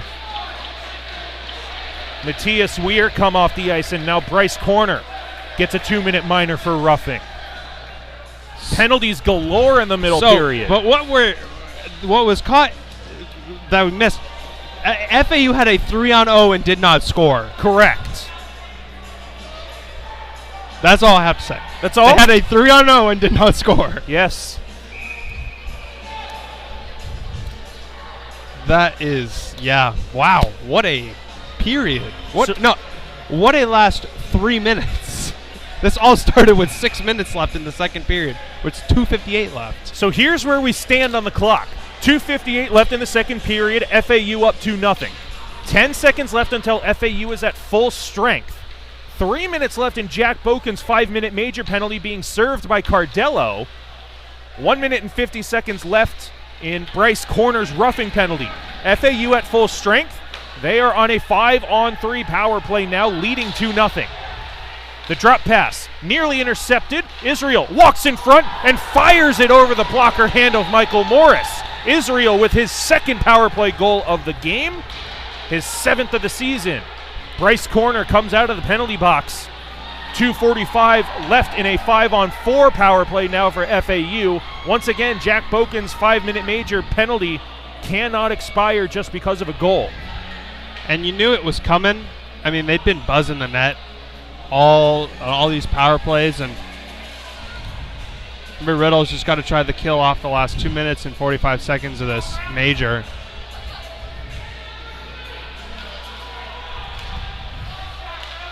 Tie up off the face-off. Kaserman will send it for Trathan on the near side. Back to Kaserman. On the stick of Bono. Unable to get around Costanzo. To the blue line, Trathan. Straight away, Friedman. Has Trathan back on the near side. Back to Friedman. Straight away. He'll let it fly. That's blocked by the shin pad of Wagenki over the glass and out of play. 2:08 left in the second period. It is now 3-0 FAU. Still 2:19 left in the Embry-Riddle 5-minute major penalty kill. This will carry over for the first 10 or 11 seconds of the third period. Looks like Sorrell and Wagenki out there with Lytle and corner on the PK. Eagles win the faceoff, but they can't clear. They'll get it down low to Bono. It rolls right on goal for Morris to cover it up. 2 minutes exactly left in the second period. Bryce Corner got lucky, he didn't get a hooking penalty there. He was in up on the hands and tried the can opener a little bit. Israel will replace Friedman on the blue line for the power play for FAU. Owls win the faceoff. Cycled down by Bono. Doherty in front to a wide open Kaserman, and he missed the one-timer. Stays in play. Doherty on the near corner. Pressured by Lytle. Israel at the blue line. Has Trathan far side, takes the shot. That's blocked in front. Lytle tries to clear it out, and this shot gets blocked over the glass and out of play on the 2-on-2 scrum in front. 96 seconds left in period 2. Well, good job having traffic in front of the net, and right earlier in that shift, it was a wide open pass in front of the net, and fortunate for Embry-Riddle, it ended up in the back of their net. Gives Embry-Riddle at least a chance to try to kill off the rest of this with 1:36 left in the second period. Davidson with a shot that goes wide. Howard can't clear it out. Friedman to the far side. Weir, he'll send one off the outside of the far post. Stripped of possession by Lytle. His backhander gets out to the neutral zone. Handled at the red line by Israel. Waiting for Davidson to clear the attacking end. Pressured by Fowler. Tries to throw the body in front of his own bench. 66 seconds left in the period. Fowler doing a good job forcing Israel all the way back to his own end. Howard nearly stole that one away shorthanded, and he does. Does this time. Dylan Howard killing time. Down low for Fowler. Fowler's got to be careful behind the play. 50 seconds left in the period. Fowler and Howard both stuck in the near corner. Israel peels it out. 4-on-2. The stretch pass for Davidson down the far side. Knocked off the play by David Lytle. Wow, great job. We're going to push him back to defense for the rest of the season. Yeah, seriously. Bryce Corner taken down right in front of the official. No call. And he walks around by Davidson. Off the post, it stays out. Wow. And the net has come off of its pegs. Wow. No, I do not understand how Bryce Corner is taken down behind the play right in front of the official after all of the extracurriculars, all the pushing and shoving in this game. Bryce Corner gets taken down in front of the official 50 yards away from the play, no call. And then the guy that took him down, Davidson, came right back. The puck and I don't know. I have no idea. 20 seconds left in this period. Embry-Riddle needs to get it out and get out of this period. Costanzo throws his body weight around. Back down low. Machinchak to the blue line. Near side, Israel. Just wide of the far side. 5 seconds left in the period. Weir fans on the shot. Marks sends it up the glass, and that is the end of 40 minutes of play. More stuff going on. Costanzo's talking to the official. Costanzo was being roughed up in front by Pika, and the official says that was done legally. So David Israel with his second power play goal of the game is the only goal of period number 2. It is a 3-0 lead for the FAU Owls after an eventful second 20 minutes of play. Now, Jordan, it's all about the mental composure. How are you going to reset at the second intermission? Because as much as you don't like it, you can't control what the officials call. So if Embry-Riddle's going to come out and focus on what's being called and what's not being called, they're going to find themselves in a deeper hole than 3-0. Well, and you just got to come out. You got to kill the last 11 seconds of this penalty and play your game. That's what's been successful for you all year. Let's see what the mood in the locker room's like. And we will be back for the start of period number 3 here shortly on the Embry-Riddle Eagles YouTube channel.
We're up with the sun, on the flight line, on the quad, on the track, in the sky and in the surf. We are serious, intense, fearless. We work hard and we play harder. We are pioneers, travelers, adventurers, explorers.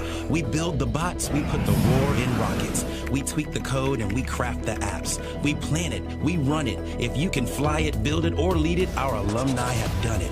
We built it, they came, and we're still growing from every state and more than 100 countries. We are the only, the best, the industry leaders, and we've only just begun. We're cranking our rankings to the next level. #1 in the conference. #1 in the classroom. We're making waves, competing on brand new planes. We're taking business, medicine, engineering, and flight into space. We teach it, we preach it, we help you reach it. Your dreams, your goals, extra focus, extra fast, extraordinary. Embry-Riddle.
Academic excellence is the first priority of our team.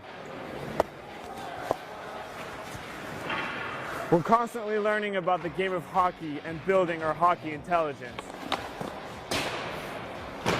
In hockey, we learn critical skills that apply to our professional careers, such as perseverance, teamwork, leadership, communicating with others, and decision making. We prioritize our coursework. We understand and value teamwork. We have a strong work ethic based on discipline and goal setting. We win through academic achievement. We win by triumphing over adversity. We win by conquering our goals.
third and final period set between the FAU Owls and the Embry-Riddle Eagles. A 3-0 lead for the visitors over the Eagles. Sean Williams in the net to our left for FAU. Michael Morris in the net to our right for Embry-Riddle. Nick Gimbel alongside Jordan Shepard. Sean Cardello going back into the Embry-Riddle penalty box to serve the final 11 seconds of Jack Boken's 5-minute major penalty and game misconduct. Jordan, what's the feeling down at ice level right now? Down 3-0, trying not to go into their third consecutive loss. The message in the locker room was what we were talking about right before the intermission, is you can't control the refs. You got to control what you can control, and that's what the message was down there.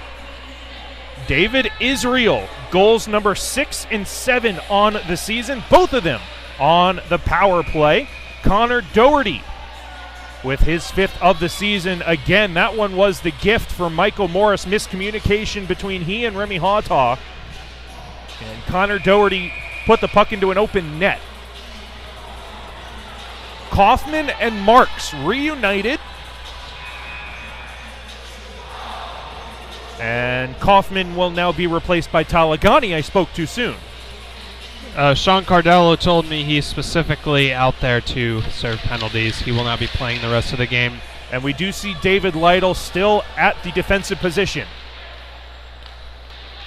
Manoski off the face-off win. He'll deflect it into the near side corner.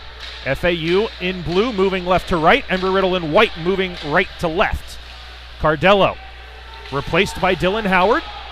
Back to 5-on-5 full and even strength for the first time in a hot minute.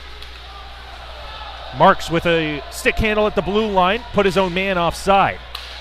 Howard over the blue line, tries to get it to Marks. Taken away by Bono, and Manoski will move it to the far side. Doherty lost the handle against Colin Bridges. Now Costanzo, harassed from behind, takes a man down as Bridges forces the sharp angle shot to go off the outside of the net. Bridges has Howard on the stretch pass, tape to the left wing, and he'll dump it cross corner back to the far side. But Embry-Riddle is in the midst of a wholesale line change. Usiak, fresh off the bench, couldn't get the handle on the forecheck. Bryce Corner for Usiak. He'll let it fly right into the FAU logo, and Bryce Corner comes in for a snow shower. There is no delayed penalty against Bryce Corner, so if FAU were to take a penalty now on the retaliation, it would be an Embry-Riddle power play. They understand that, so there's no retaliation. We stay 5-on-5. This is where you got to come out and just jump on FAU right away. Get one in the first couple shifts, set the tone for the whole period. FAU on the face-off win. They get it to the blue line. Remy Hawtaw keeps it in momentarily. Usiak again steals it away and shuffles it towards the front of the net. Has to be covered by Sean Williams. FAU inches away from clearing the zone, and it turns into a scoring chance for Embry-Riddle. That's what you like to see. And an offensive zone face-off. 18:47 left in the third. Owls up by a score of 3-0 as now Friedman is trying to figure out which stick he wants to use. Let's see if he's issued a warning or tossed out of the face-off circle. He is not, but it makes no difference as Embry-Riddle wins the face-off and Austin shuffles one towards the front of the net. That goes off the left-handed glove of Sean Williams, and the rebound is cleared all the way up and out. Not enough for an icing call. Hawtaw shadowed by Matthias Weir. Noah Austin gets it to Usiak, into the middle for Trevor Reese, and stripped of possession at the last moment before he gained entry. Race corner, up the wall, and no one was there. And a heavy hit on the far side as Noah Austin collides with, I believe that is Jack Trathan. The FAU coaches wanted a penalty there, none coming. Christian Nichols instead is the one who is thrown right into the corner of the boards in front of the Embry-Riddle bench, as that one got deflected into the Embry-Riddle bench and out of play. Back underway with 18:18 left in the third period. Corner holds the red line, and Usiak allows Austin an avenue down the right wing onside. Below the hash marks, it'll be taken away by Nolan Capello. And this one sent all the way through the air, doesn't hit a thing, bounces right at the feet of Bryce Corner, and it's an icing call, and now Bryce Corner's got to be careful not to take the slashing penalty, and it doesn't look like he's going to. I was very impressed that didn't hit either a light or one of the metal poles here at the Daytona Ice Arena. Another offensive zone faceoff for Embry-Riddle. And if I'm Embry-Riddle, I'm helping the officials put this pane of glass in. This is an icing call that FAU can't change on, and now they're able to, again, catch a breather.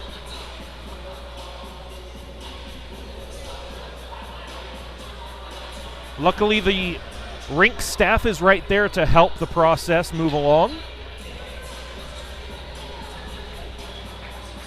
Correct me if I'm wrong, Jordan, but this is the second time this situation has happened. FAU not allowed to change, and they're tired, and the malfunction of the rink allows them to catch their breath. Well, we've had so many panes of glass come out today. It's like it's making up for the last few times where we didn't have anything come out.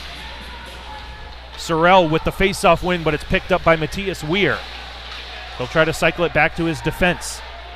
Capella harassed by Benny. Sorrell with a sharp angle shot that goes off the forehead of Sean Williams. Now Capello for Matthias Weir.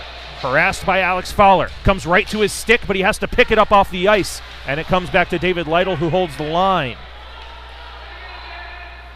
Kyle Kaserman up the far side wall. Fowler throws the body, and that's a delayed penalty. The hands came up high. Got to keep your hands down. Lytle had possession at the center ice red line. The whistle doesn't blow.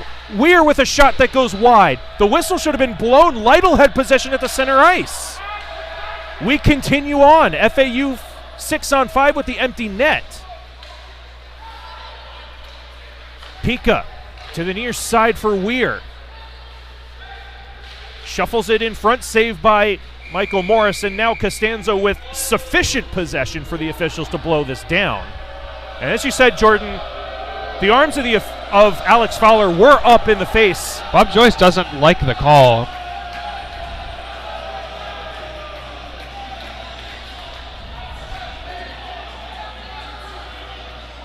That's kind of how the game's been going, though. But like they were saying in the locker room, like we said before the end of the second period, you can't control what the officials are doing. You got to play your own game. Now, not only is this a big weekend just in the quote-unquote building rivalry sense against FAU, but now Embry-Riddle trails Tampa in the standings by 3 points. Tampa will play one more game than Embry-Riddle this weekend. They have a New York road swing playing against multiple teams from Buffalo, along with UCF making that road trip to a Northeastern showcase. As this one gets forced in front, and Morris will cover it up. So both Tampa and UCF will have an opportunity to get 2 more points this weekend than Embry-Riddle has the opportunity to. So this game is just that much more important in terms of standings in the SCHC. We'll have to see what happens with Tampa on that road trip, but most importantly tonight's game and tomorrow night's game. Wagenki lost his stick. It's a 5-on-3.5 as a shot for Matthias Weir goes right into the midsection of Michael Morris, and Wagenki will get his stick back. He got one from the bench. I believe it came from Costanzo, but he gets his own equipment back. Good heads-up play there by Costanzo. Israel off the Owl face-off win. And the back pass from Matthias Weir goes all the way down. Weir gets it back from Sean Williams, who came out of his net to play it. And Matthias Weir, given all the time and space in the world, taken away by Bryce Corner, and it deflects over the glass and out of play. It went off of an Embry-Riddle glove, so it stays in Eagle territory. 16:04 left in the third period, 70 seconds in the roughing penalty to Alex Fowler. And if Embry-Riddle wants a chance to get back in this game, it's got to be 5-on-5 or on the power play. You've got to understand that while it may not be consistent, the officials are calling things, whether you like it or not, so you've got to do everything in your power to try to make sure that you're giving yourself the best chance to not take a penalty. And Talagani had an opportunity to chase that puck down in the neutral zone, instead went for the hit. Would have had a potential breakaway. Trathan into the near corner. Knocked down by Bryce Corner. Send him into the boards. And this one is thrown over the glass and out of play. Face-off will stay in Embry-Riddle territory. And I think they're getting lucky here because Embry-Riddle should not be allowed to make a line change here I don't think that puck deflected over the glass. I think it went straight out. But Embry-Riddle was able to make a line change at defense. It's Marks and Talagani out there on forward. Costanzo tries to force it up the far side wall. Killing more time on the penalty kill. Marks supporting in the battle on the far side. And this one will deflect off the ceiling. And again, another defensive zone faceoff coming up for Embry-Riddle. 2 times you tried to get the puck out of the zone and you just get unlucky bounces. 32 seconds left on the Embry-Riddle penalty kill. Interesting thing is Adrian Devra talked to him at the intermission. He's dealing with some kind of lower body injury. Wasn't sure if he was going to be able to play. He was going to skate and see how it felt. Haven't seen him yet. Trathan. Pico with the one-timer. That one got deflected, and Morris made the save, and Marks gets the rebound out. Marks watching Israel over, but Israel comes out with it and gains the red line to dump it in. Costanzo with a little head fake and gains possession to clear it down. That's the end of Embry-Riddle penalty kill time. Fowler will come out of the box in 3 seconds. Looks like he's going to go onto the bench. Replaced by Dylan Howard. Israel down that left wing. His shot goes off of Morris, and the rebound just filters to the near side. We continue on. Lytle, away from pressure, has a skating lane down the near side wall. Howard wants the breakout pass, and it's sent up the wall for him. 4-on-2. Howard has a shooting lane, but he missed the net to the far side. Lytle with the cut to the net to make space for his winger. Trevor Reese tries to walk off the wall, harassed from behind, yields possession to Israel. Now Pika around Hawtaw to the near side. And that one off the blocker hand of Morris. Uh-oh. And now more collisions in front of the net. Embry-Riddle with possession. Let's see who the call is on. Looks like it's FAU. Nicholas Pika colliding with Remy Hawtaw in front of the net. It's a cross-checking penalty against FAU.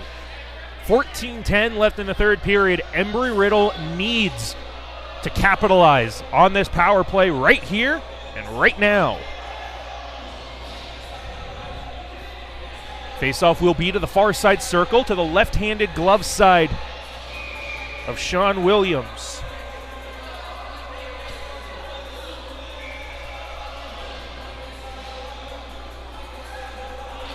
Embry-Riddle with the faceoff win.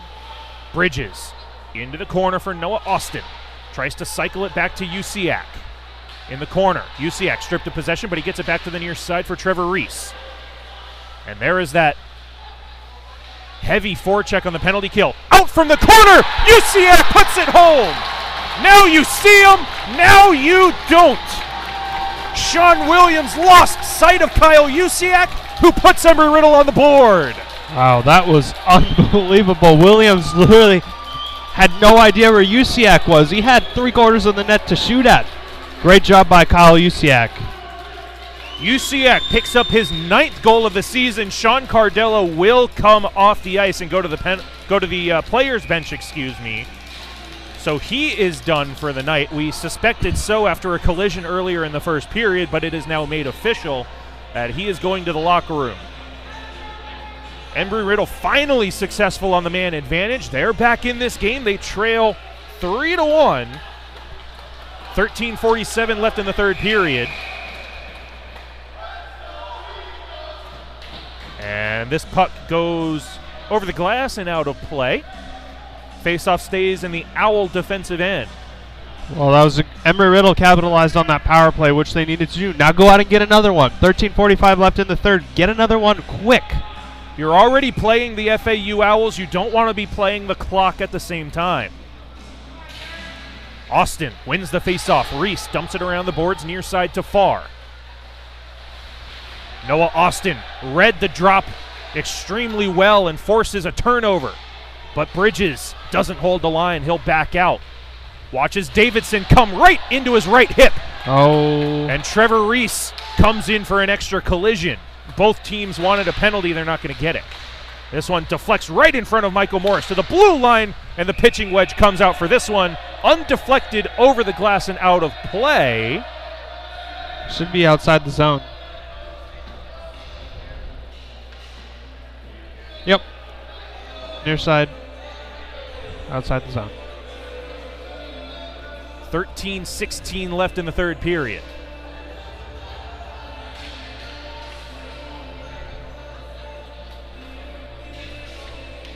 Sorrell centering Fowler and Benny. Lytle and Corner at defense. Friedman forechecks. The puck comes to Matthias Weir, who sends one into the glove hand of Michael Morris. Penalty. Friedman's going to take a roughing penalty for the hit in the corner. Friedman doesn't like it. The Owl bench doesn't like it. But the Embry-Riddle crowd loves it. It's like it's Usiak, Marks, Talagani out there. Bridges and Corner will be at the blue line. Kyle Usiak, the only goal scorer, I should say, for this Embry-Riddle team to this point. It's a 3-1 lead for the FAU Owls. Usiak scored on the most recent power play opportunity for Embry-Riddle. Let's see if they can duplicate it.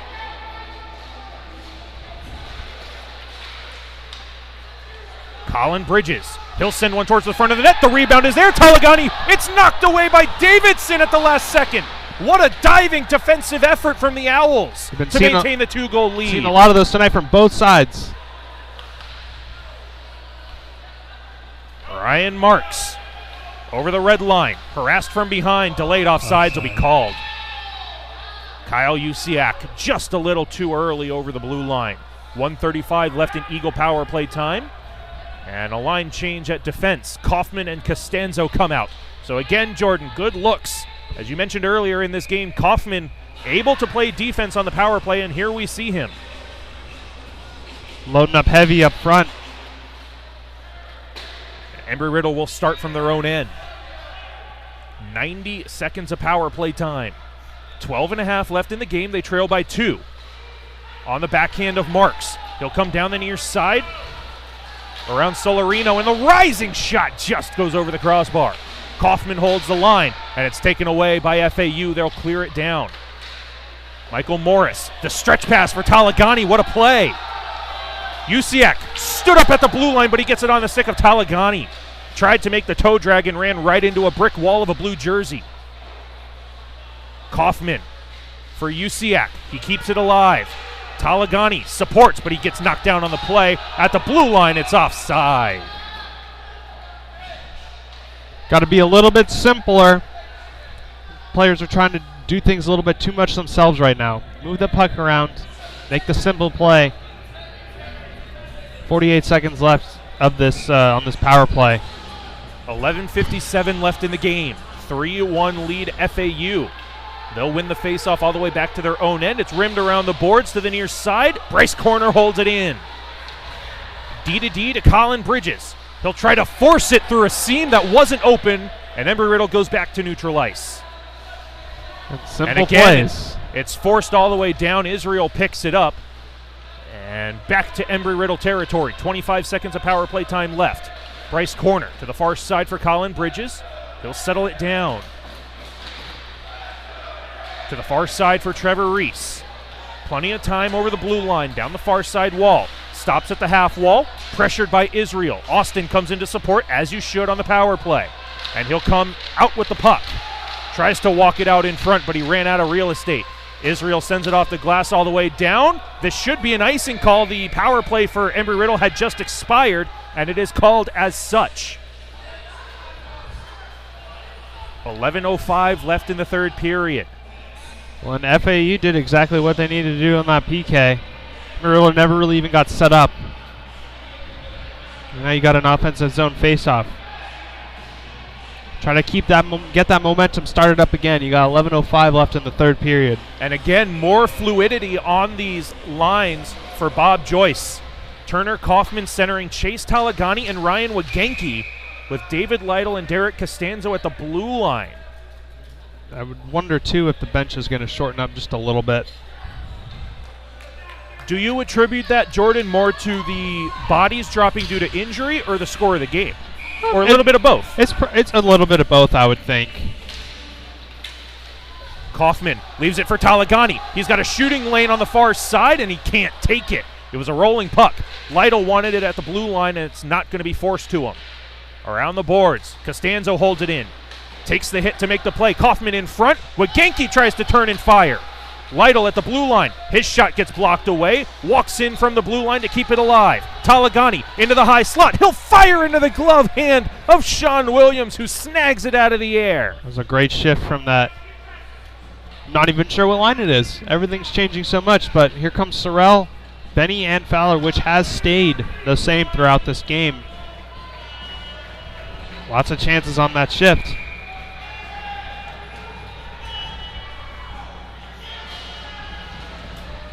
Owls win the face-off. They chip it off the near side boards.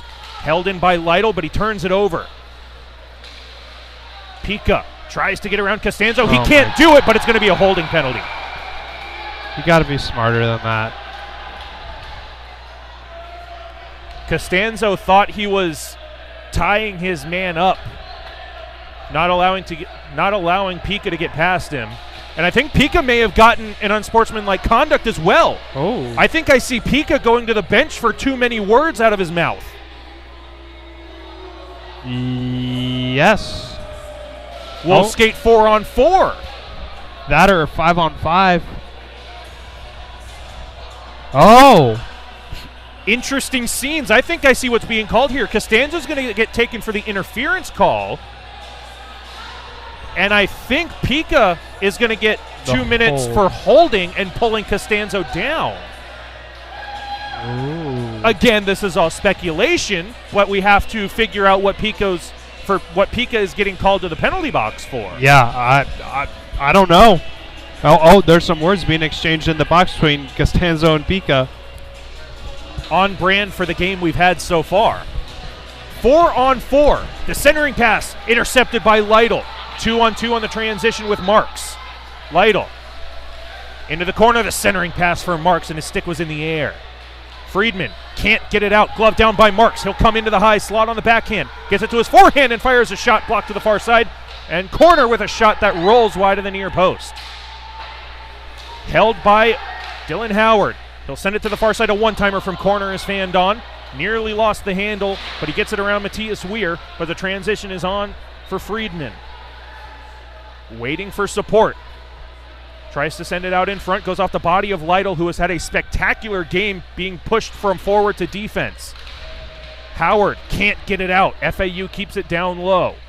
To the blue line, David Israel. He'll walk it to the far side. Davidson tries to force it back to Israel. It's taken away. Marks has a skating lane down the far side. Best forward against best defenseman, and the defenseman wins out this time. Hawtaw fires a shot blocked by Israel, and he'll start the breakout. Israel gets around Ryan Marks. He'll walk in, fires in the blocker, saved by Morris, and he makes the rebound save as well. And the rebound all the way out to the blue line, but held in. And this one blocker down by Morris again. Israel from the blue line. He'll send it back up to the top of the zone. Doherty, no shooting lane, so he makes the smart play to dump it into the corner around the block. Makovina with a shot, and Morris has jumped on top of. There's no goaltender interference call. Unbelievable, as Morris has to make the save. And then Remy Hawtaw took a shove, and the ref went to blow his whistle like he was going to call a penalty, and then he put it back down. Michael Morris was given the pile driver. That's the second time the Embry-Riddle goaltender has taken punishment, and this time it goes uncalled. Anthony Galante's letting him hear it too. Even if it's intentional or not, that needs to be a goaltender interference penalty. And the goaltender needs to be protected at all points throughout the game, and the officials have made it clear that Michael Morris will not be protected on that kind of play. So Bryce Corner rims it around the boards to the near side for Kaufman. He can't clear it out. Manoski to the blue line. We're back to 5-on-5, full and even strength. Pika and Costanzo out of the box respectively for their teams. Got to be easy on your stick. A one-timer from Christian Nichols is fanned on, and Reese will start the breakout. The defenseman, Bryce Corner, goes to the net. The shot for the rebound goes back behind. Reese has Costanzo at the top of the zone. His shot makes it through. It's deflected. Alex Fowler puts Embry-Riddle within one. Alex Fowler with his second goal of the season. Derek Costanzo gets that puck at the point. He waits half a second for the FAU winger to pass through. He shoots it through his legs. It looked like I think there was 4 guys in front of the net, in front of Williams. Unbelievable.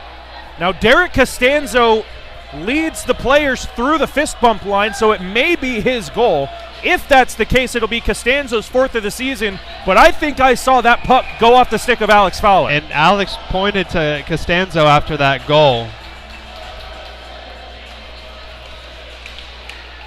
8 minutes left in the third period. It's a 3-2 lead for FAU. They were up 3-0 to start this period. Embry-Riddle has clawed back in this game. Lytle with a shot that missed the net. Cunningham can't get it out. Usiak tries to get it to the middle, and it comes out to center. Lytle thrown into the boards by Lesh as the pane of glass comes out yet again. But as the play is back in the offensive end, Lytle will reach out to Max Minervini to let him know that the pane of glass has come out. And if my Andrew Caputo and Chris Barton putting that pane of glass back in. The alumni team is here.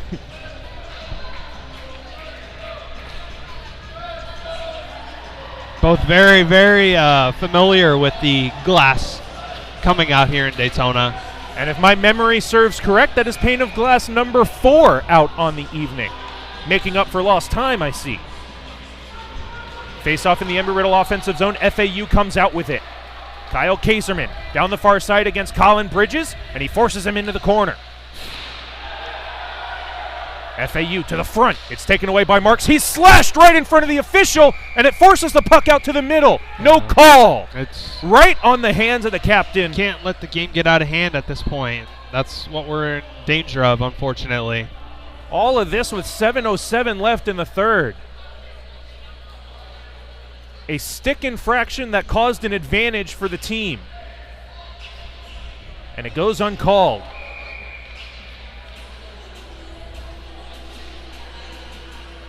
Face off to the far side circle. Embry-Riddle defensive territory.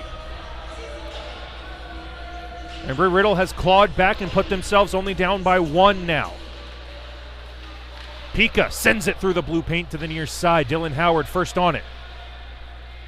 Shadowed by Stowe. Sent to the far side, Talagani. Plenty of time to settle it off the boards. Now he's harassed by Pika.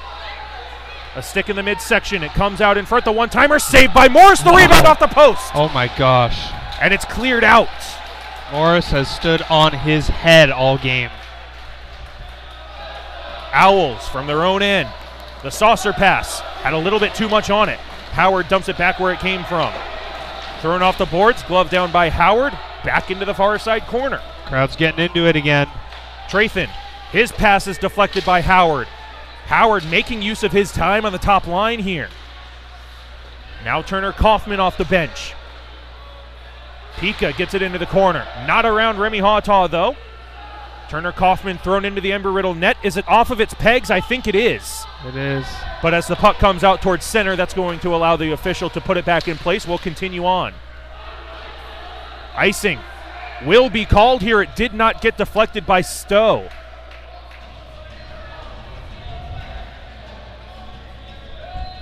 .5:59 left in the third period. FAU with a 3-2 lead. It was once a 3-0 lead.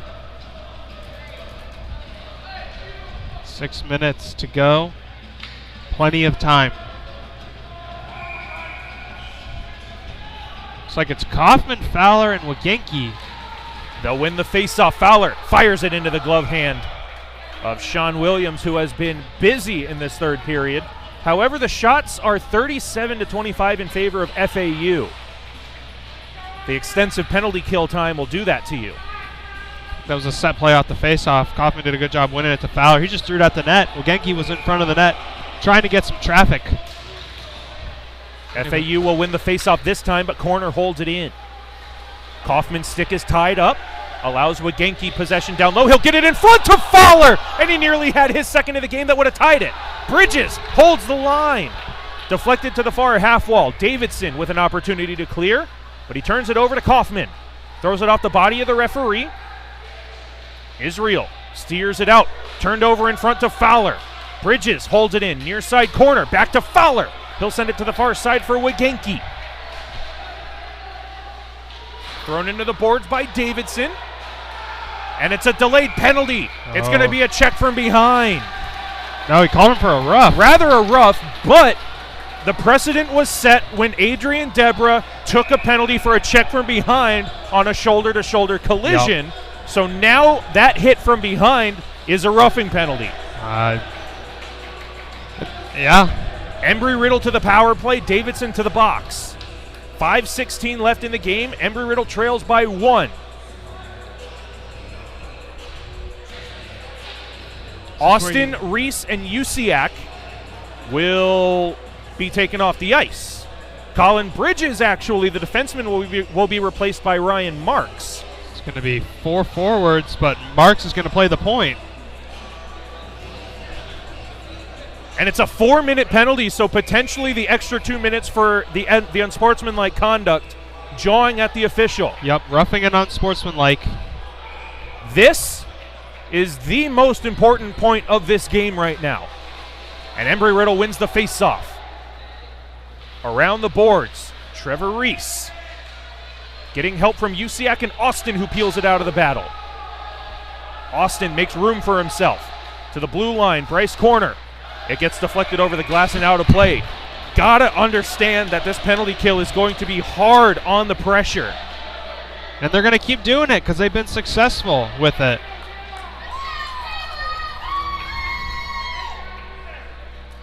Face-off back on the near side circle this time. 5 minutes left in the game. 3:44 left in Embry-Riddle power play time. 2 minutes for roughing and 2 minutes for unsportsmanlike conduct against Miles Davidson.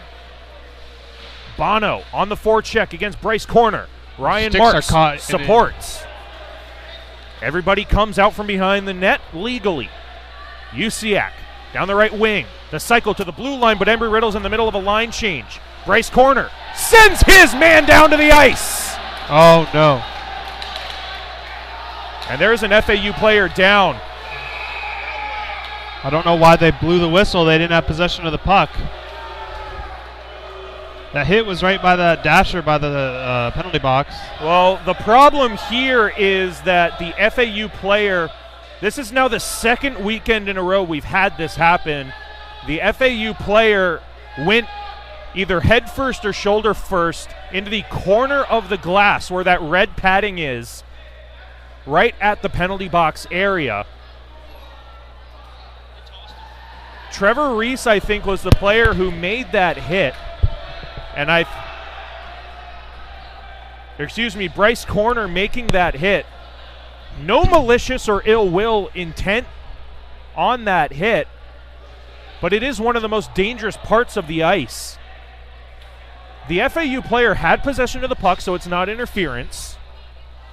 Potential for boarding or a check from behind based on the precedent set by the officials already. But right now, Bryce corner is not in the penalty box. I wonder if it's his shoulder or his collarbone or... And that would be the worst thing right now if it's a neck or a head injury, as both trainers are out there right now tending to this Owl player.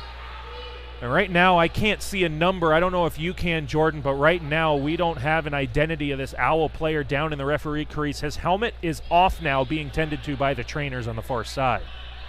All of this with 4:26 left in the third period. It's a 3-2 lead for the Owls, and there's still 3 minutes and 10 seconds left in the Embry-Riddle power play. Chris Sorrell is heading up to the locker room. I wonder if he's and Noah Austin has come off the ice as well. They're getting work done on their skate blades. And the Owl player is able to sit upright. Good to see. We'll try to get a number. I believe that is number 77, Quentin Minoski. And he's going to make his way off the ice. He is holding that left shoulder at an awkward position, so potential for a broken collarbone or a dislocated shoulder, but we won't know more until potentially tomorrow. It is number 77, Quinton Minoski. And it's definitely that left shoulder. He did not move that left arm in any way, shape, or form. Just unlucky. Just got caught in a bad part of the ice. And Bryce Corner will not be penalized for that play. Again, it was not a check from behind. Minoski had possession. It was just on one of the most dangerous parts of the ice, and it's unfortunate to see, but it is not a penalty. And Embry-Riddle take that as a timeout. Regroup with the power play, maybe draw something up. And they regroup with the top line, reunited. Marks centering Kaufman and Talagani. Costanzo filling in for Jack Boken, and it goes through him. Doherty gets it out. Morris sends it up the near side, kicked by Talagani. They'll maintain possession in the legs of the official. And now Talagani's going to take the tripping penalty because the official had the puck knocked in his feet, and it was a turnover for Doherty. 4-on-4 for 2 minutes, and then 56 seconds of power play time. Going to be a lot of open ice out there.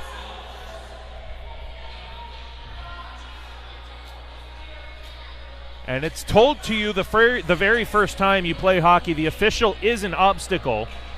They can't always get out of the way, but man, that's an unfortunate break for Embry-Riddle.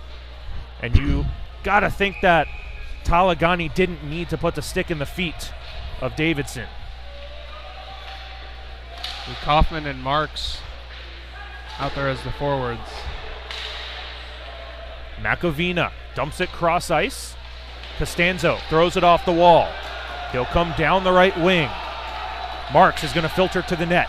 The drop pass for Turner Kaufman gets around Israel. The drop pass now for Costanzo. The defenseman holding it in the corner.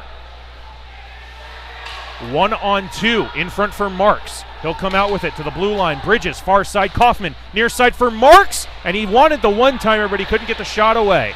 Marks hooked from behind. That's a penalty against Justin Makovina.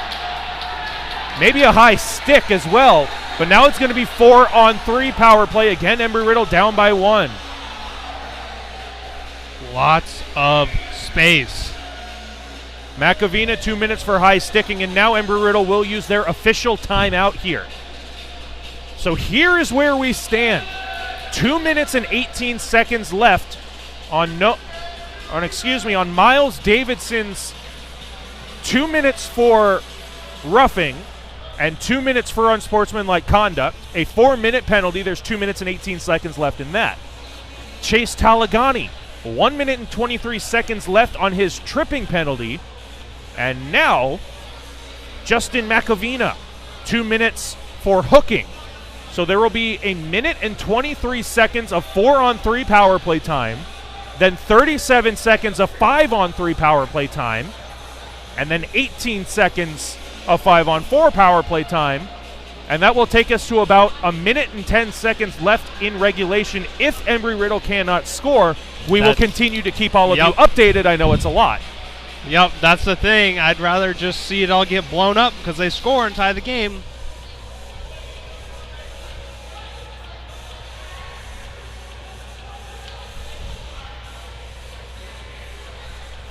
All of this with 3 minutes and 33 seconds left in the third period. It's a 3-2 lead for FAU. 2 seasons ago, it was the biggest win in program history at the time for Embry-Riddle. A 5-3 win on the Friday night game against the FAU Owls, who are ranked number 1 at the time. Embry-Riddle would go on to qualify for nationals. As this one gets thrown off the FAU bench, we'll do it all over again. That win to send Embry-Riddle to nationals that did not get played is now the biggest win in program history to this point. Michael Morris pulled by Bob Joyce. It is 5-on-3. 3.5 minutes left. I don't know if I agree with that. Bob Joyce or Patrick Waugh? Kaufman for Marks behind the net. Usiak on the near circle. Empty net for Embry-Riddle. They need one to tie. Costanzo for Usiak. The toe drag. The shot missed wide. Kaufman, plenty of time. He'll let it fly. It pinballs back behind the net. Marks settles the rolling puck down behind for Usiak. 55 seconds left until it's 6-on-3 with the empty net for Embry-Riddle. Costanzo behind the net for Usiak. Turner Kaufman, far side circle. Costanzo straight away. Kaufman, top of the zone, far side. Usiak, he fanned on the one-timer. Costanzo in the corner. Noah Austin at the top of the circle. He doesn't give it to him. It's turned over, and it's blocked by Austin at the blue line. He keeps it in. Kaufman, far side, in front for Usiak, but it went through the air and not on the ice. Austin falling down on the play. 20 seconds left of 5-on-3. Empty net, Embry-Riddle. Miscommunication right now. Things need to be settled down. Far side, Kaufman in front. Usiak, he had a wide open net. It went through the crease. Marks with a backhander, point blank, that's saved. And it will be covered up at the last second. So now let's see what Bob Joyce wants to do. 2:16 left in period 3. Chase Talagani comes out of the penalty box in 6 seconds. It is 6-on-3. Once again, the empty net for Embry-Riddle right now. And we'll see if FAU wants to use their timeout. But right now, Sean Williams taking his sweet time to get everything reset. You got to think Talagani's going to come straight on the ice here. And it looks like he's ready. Embry-Riddle needs 1 to tie. They've got 2 minutes and 16 seconds to do it. Embry-Riddle will be at full strength in 6 seconds. They're at a 5-on-3 power play now. Costanzo fires right into the midsection of Williams. It was a clean face-off win from Ryan Marks. And 2 seconds until Talagani is released. And they're going to send Noah Austin to the other side. The first face-off, they had Austin and Usiak both in front of the net, nobody on the wall. And flush to the front of the net. Israel sends it up the wall. FAU throws it off the leg of the linesman and out towards center. 6-on-3 right now. It's dumped into the corner. Trathan harassed by Talagani. Marks can't peel it out. Trathan holding it on the boards. Israel supports. Near side for Usiak. 15 seconds until one FAU player comes out. Costanzo tried to force it through a seam that wasn't there. Marks turned it over to Bono. Kaufman holds the line. Straight away, Costanzo. Near side, Usiak. Glove save off the crossbar. It pinballs in. oh my God. He shoots and scores. Kyle Usiak ties the game. Okay, so this is what I think. It hit off of his shoulder, off of the crossbar, went up in the air, and went back off of his back and into the net. And I agree with you. Ladies and gentlemen, boys and girls of all ages, this is a tie hockey game. And they still have 18 seconds left of power play time, and there's some discussion right now in the, sure what they're trying to figure out with penalties. Crowd is electric right now. It was 3-0 FAU at the start of this third period. Embry-Riddle, with a 3-goal period, has tied it up. And FAU will use their timeout too little too late with 93 seconds left in a tie game.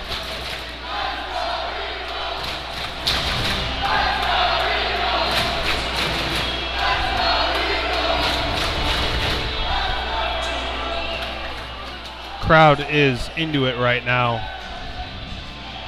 While we have a second, we'll give everybody a programming update, if that's what we want to call this.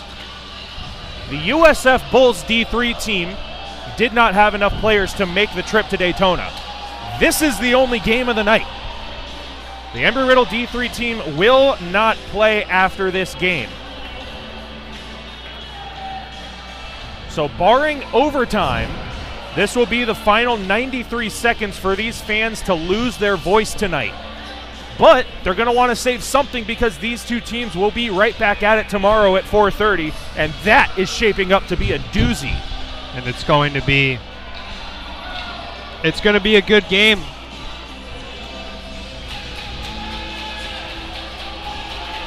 Kaufman, Fowler, and Reese. Corner and Bridges at the blue line for Embry-Riddle. Israel and Trathan at the blue line for FAU. Friedman, along with Davidson and Matthias Weir.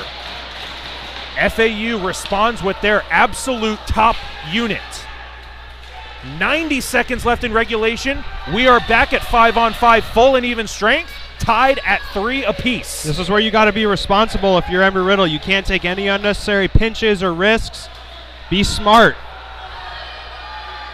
Trathan for Matthias Weir. Centering pass for Davidson, knocked out of the air by Reese. Bridges gets it to the blue line, not out.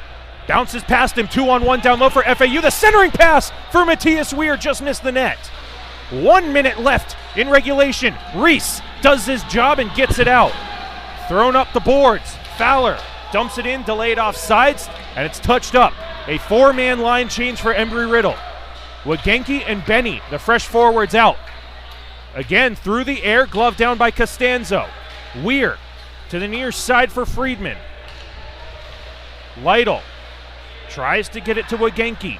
33 seconds left in regulation. Israel, his shot routinely handled by the glove of Morris. Take your time, just get that, slow everything down. Everybody's adrenaline right now is really high. 28.5 seconds left in regulation, tied at 3. It's going to be Marks and Austin and looks like Wagenki.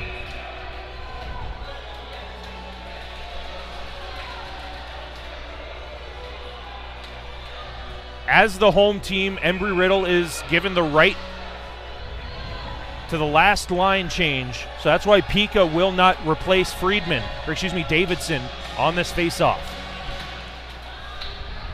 Lytle gets it to the blue line. Wagenki can't get it out. Down low, Davidson in front, and Morris with authority sends it to the corner with a paddle after making the pad save. In front, and Morris makes the save. May have gone off a body of Lytle. And as they're bringing a draw outside. Maybe it deflected off of a blue jersey in front. Because you're right, this faceoff comes outside.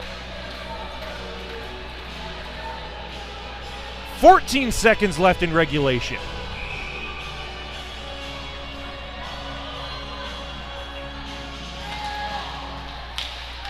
Trathan to the far side, Israel. Glove down by Lytle in front. Sent over the glass and out of play. 2.7 seconds left. Embry-Riddle will not be allowed to make a line change. Is Williams going to come out here? Looks like the FAU netminder is going to stay in the net. Huge face-off. Everybody's going to go to the front of the net rugby style. Final play of regulation. Marks ties his man up, and that's the end of regulation. Embry-Riddle comes back from a 3-0 hole to get at least 1 point in the game. They tie it up at 3. We will have a 5-minute 3-on-3 overtime, and as we learned at the Battle at the Beach tournament's final game of the weekend, Auburn versus FSU, there is no shootout. It's either a win or a tie. Yep. That happened with us at UCF. I believe it was my freshman year. We were all ready for the shootout, and it just never happened. So, Embry-Riddle came out, and they did what they needed to do. They took advantage, and Bob Joyce looks like a genius for pulling Mike Morris when we didn't necessarily agree with it. Coach of the Year award. 2 years running.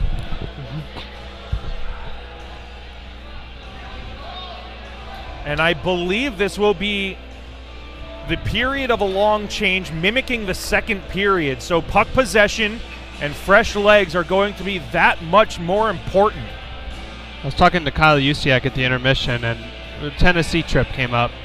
And I said, oh, the trip when you scored 18,000 goals in one weekend. And he said, yeah, but That's going to be my total for the year. All I got him all in one weekend. And then he goes out in the third period and he scores 2 goals.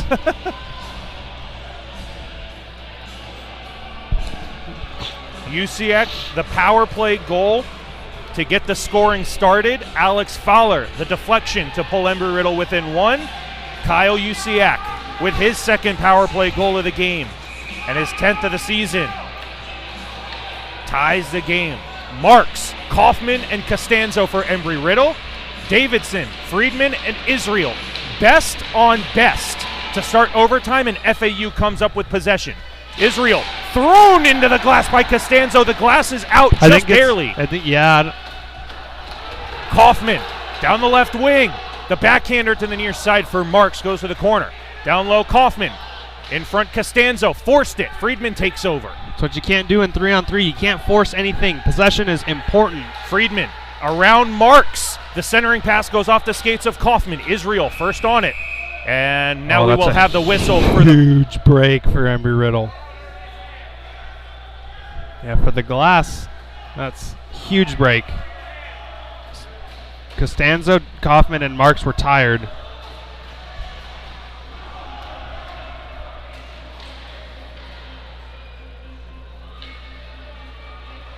Pane of glass number 5 on the evening. Extra time in the game means extra opportunities for glass displacement.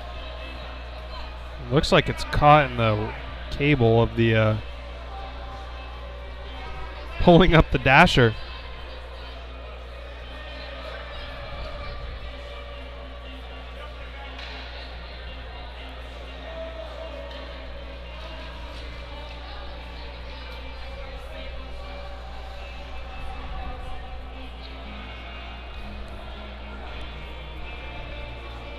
And there you can see that cable that basically holds the stanchions in an upright position together.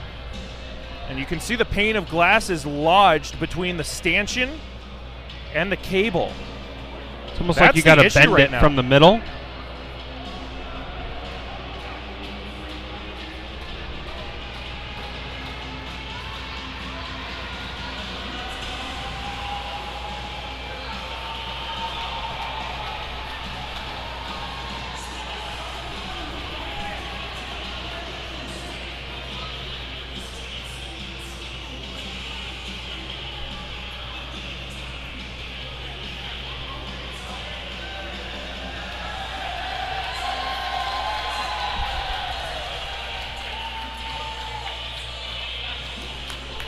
And that was such a long break that Marks and Kaufman and Costanzo are going to get a chance to stay out there. Same goes for FAU, obviously, but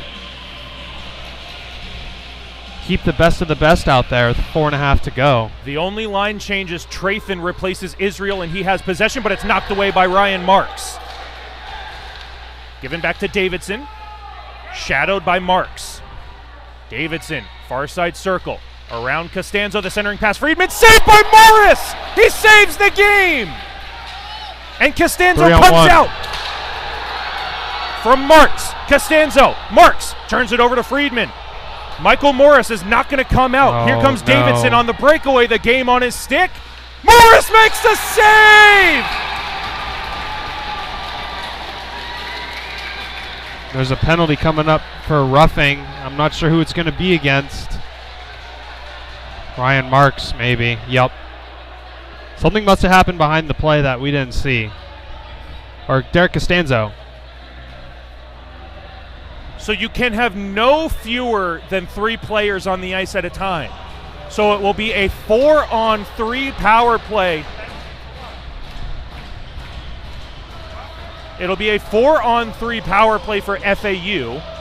If they don't score, and Costanzo comes out of the box, we'll skate 4-on-4 until the next whistle, and we'll go back to 3-on-3. But here's the issue. Costanzo took the roughing penalty. He's in the box.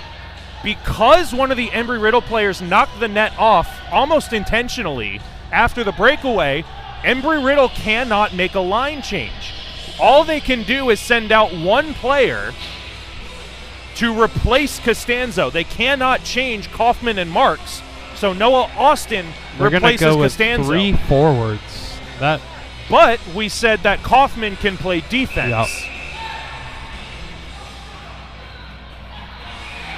The long change is going to be key here. Pika and Doherty. And now the official doesn't even know what's going on. It's a power play. Israel needs to be on the ice. He's trying to put FAU at 3 players.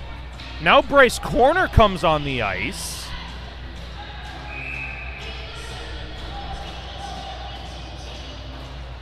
Embry-Riddle trying to pull a fast one on the officials. They didn't get it. Bob Joyce wants an explanation now. I think the officials just pulled Noah Austin and forced him on the ice. I don't think Bob Joyce got the line change to replace Costanzo, because the official is right. Because Embry-Riddle knocked the net off of their own pegs, they're not allowed to change, but you have to put somebody out for Costanzo. Bryce Corner should be the player coming out for Costanzo.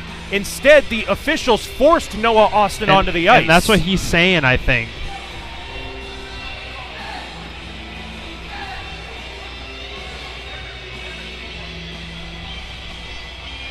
Wow. How many times have you seen a Mark it down. I'm going to pull out the calendar. 10 o'clock even, November 5th, 2021. A coach changed the mind of an official. History in the making, ladies and gentlemen, but the task at hand right now, FAU with an opportunity to win it in overtime. Doherty near circle for Israel. The shot deflected by Kaufman over the glass and out of play. Now you can make the full change. And we'll see how defensive Embry-Riddle wants to get here. Marks is going to stay. 2 defensemen, 1 forward on the kill. I like it. Bridges in corner along with Ryan Marks. Marks hasn't left the ice in overtime. And he wins the faceoff, and it's cleared all the way down. Marks is going to go for a change now. I'm not sure why he didn't change in the first place. Oh, take the faceoff most likely. Israel into the attacking end. All the way around the zone to the far side. Bryce Corner's got to be careful not to take the slashing penalty there. He is harassed all the way to the top of the zone. Israel, the centering pass. Matthias Weir couldn't get the shot away. Back for Israel. Transitions with Pika. The drop pass to the far side. Bridges is going to chase Weir to the far half wall. Doherty wants the one-timer. Weir takes a shot at pinballs in front, wide of the far post. 1:13 left on the Embry-Riddle penalty kill. 3 minutes left in overtime. Tied at 3. Matthias Weir, the straightaway shot into the pads of Michael Morris. No rebound, giving up the biggest part of that save. See if Bob Joyce wants to change. Austin's coming off. Is Mark's going to come back on? Yep. Yes, he will. Keep the D out there. And it's the face-off on his strong side again. 2:59 left in overtime. 1:05 left in Derek Costanzo's roughing penalty. That puts FAU on a power play 4-on-3.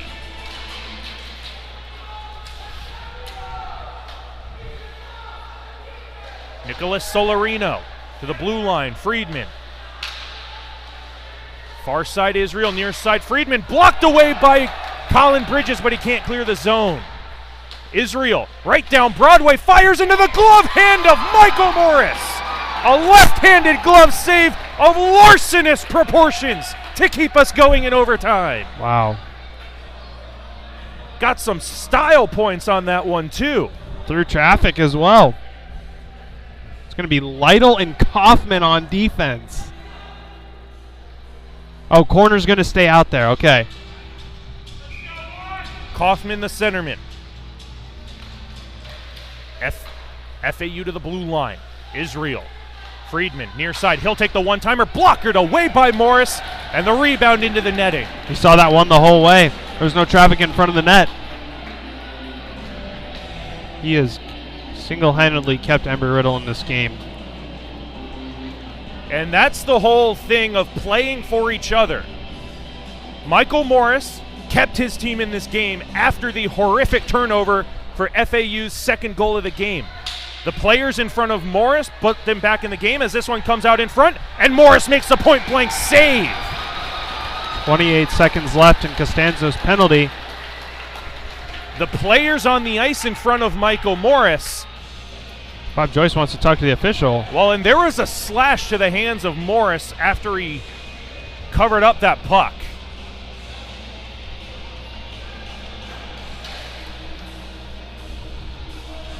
Once again, if FAU does not score, we'll skate 4-on-4 until the next whistle when Costanzo comes out of the box.